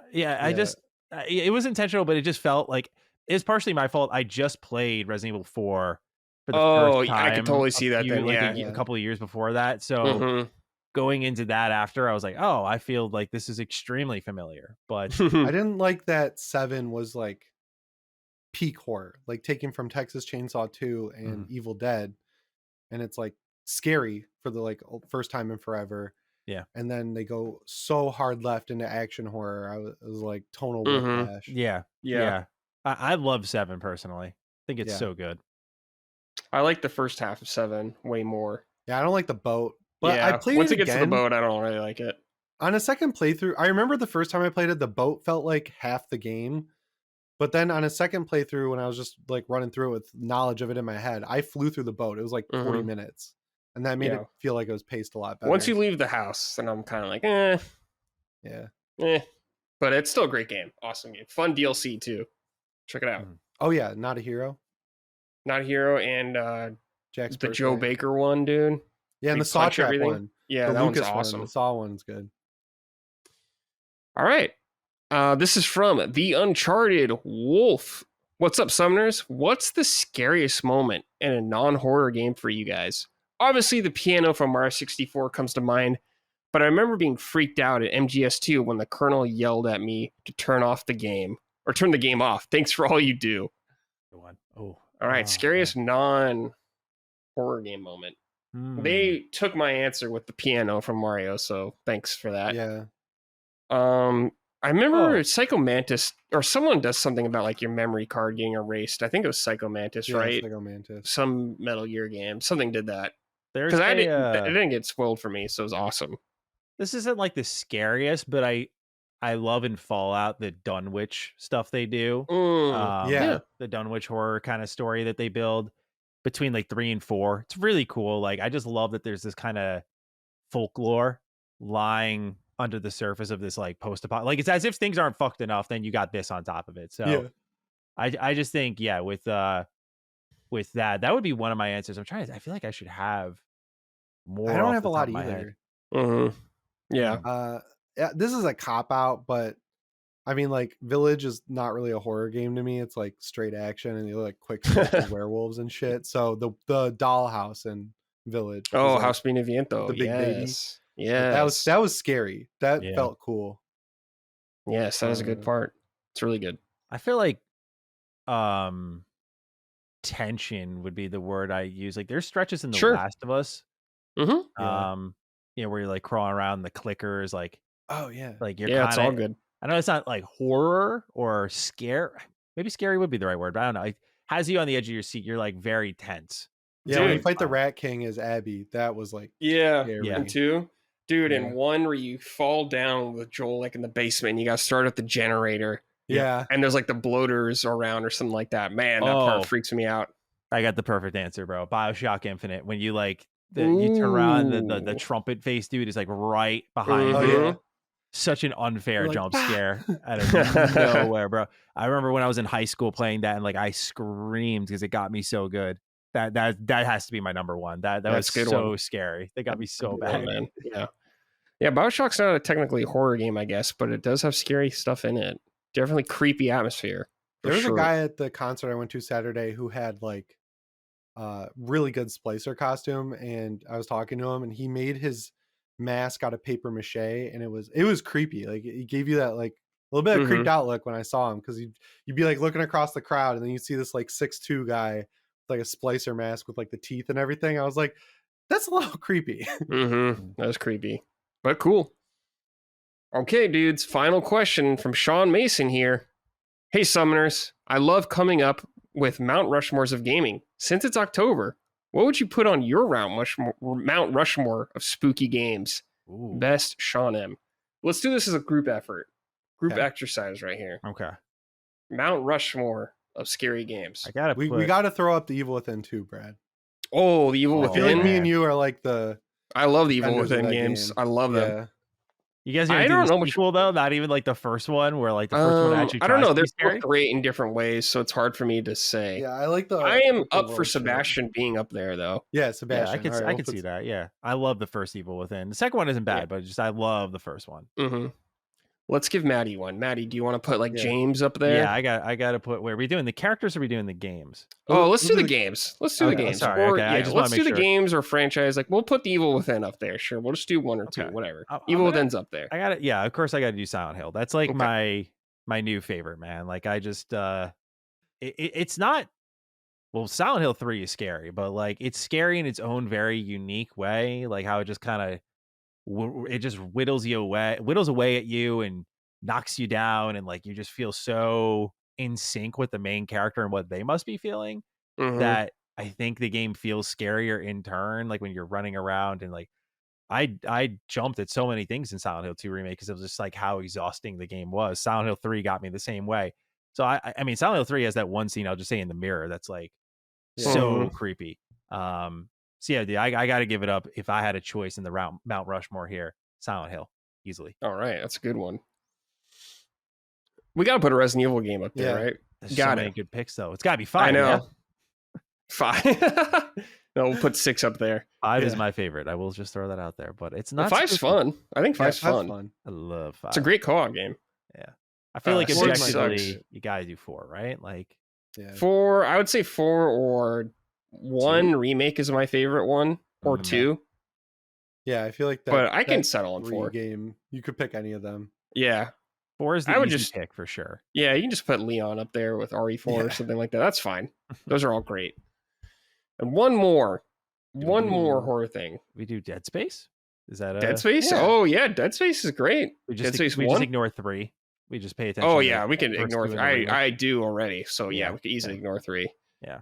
Yeah, Dead Space is great. The only one I would Yeah. other say is maybe Amnesia, just because it kind of like revitalized horror in a lot of ways, I Yeah. guess. But Yeah, Yeah. that's a good one. I'd put Alien Isolation after replaying Ooh, it again. also good. Yeah. That game aged like fine fucking wine, dude. Yeah, that's good. It's Yeah, hell yeah. Sure. Classic. Yeah, we can put that up there. There you go. The Mount Rushmore of horror games. All right, boys, we're done. The Halloween episode is over. Ooh, Yay, spooky. we did it. We're in our costumes. My face hurts from wearing this beard, but we made it. Before we go, Jimmy, anything you want to promote, Yes. say before we get out of here? Real ones. Yes. At Real Ones with 3 E's on YouTube. I'll tease the 3rd episode because the second one will be out by the time you see this. How Kanye West discovered Fede Alvarez, the director of Alien Romulus. That is going to Whoa. be a good story. What a I game. think Interesting. people are Wow, going to dig I it. never even so- knew that. That's Yeah. crazy. That is cool. Maddie, anything you'd like to plug? No, I feel like everyone listening knows where to find me, right? Like I'm here Cool. on LSM. You can just listen to me here with Duke or occasionally Find him on appearing at other OnlyFans. shows. Yeah, you can find me on OnlyFans. You can Just find start me, reading your address. Mr. Matt Plays. You can find me on Retro Rebound, all that fun stuff. But I think most people listening know that. So Cool. I'll see everyone where I see them. Thank you for listening. Yes. Yeah. Thank you, everybody, for listening. We greatly appreciate it, or watching, whatever you do. Thank you for the support. We greatly appreciate it. And everyone, have a safe and happy Halloween. And we'll see you next episode. Take care, everybody. Goodbye. Bye. Summon Sign is a product of Last Stand Media and Collins Last Stand LLC and is proudly recorded in the USA. The show is written and hosted by me, Brad Ellis. The show is produced by Dustin Furman. All of Last Stand's theme music is by Ramon Narvaez. Summon Sign, along with the rest of Last Stand's media shows, are fan-funded on Patreon at patreon.com/laststandmedia.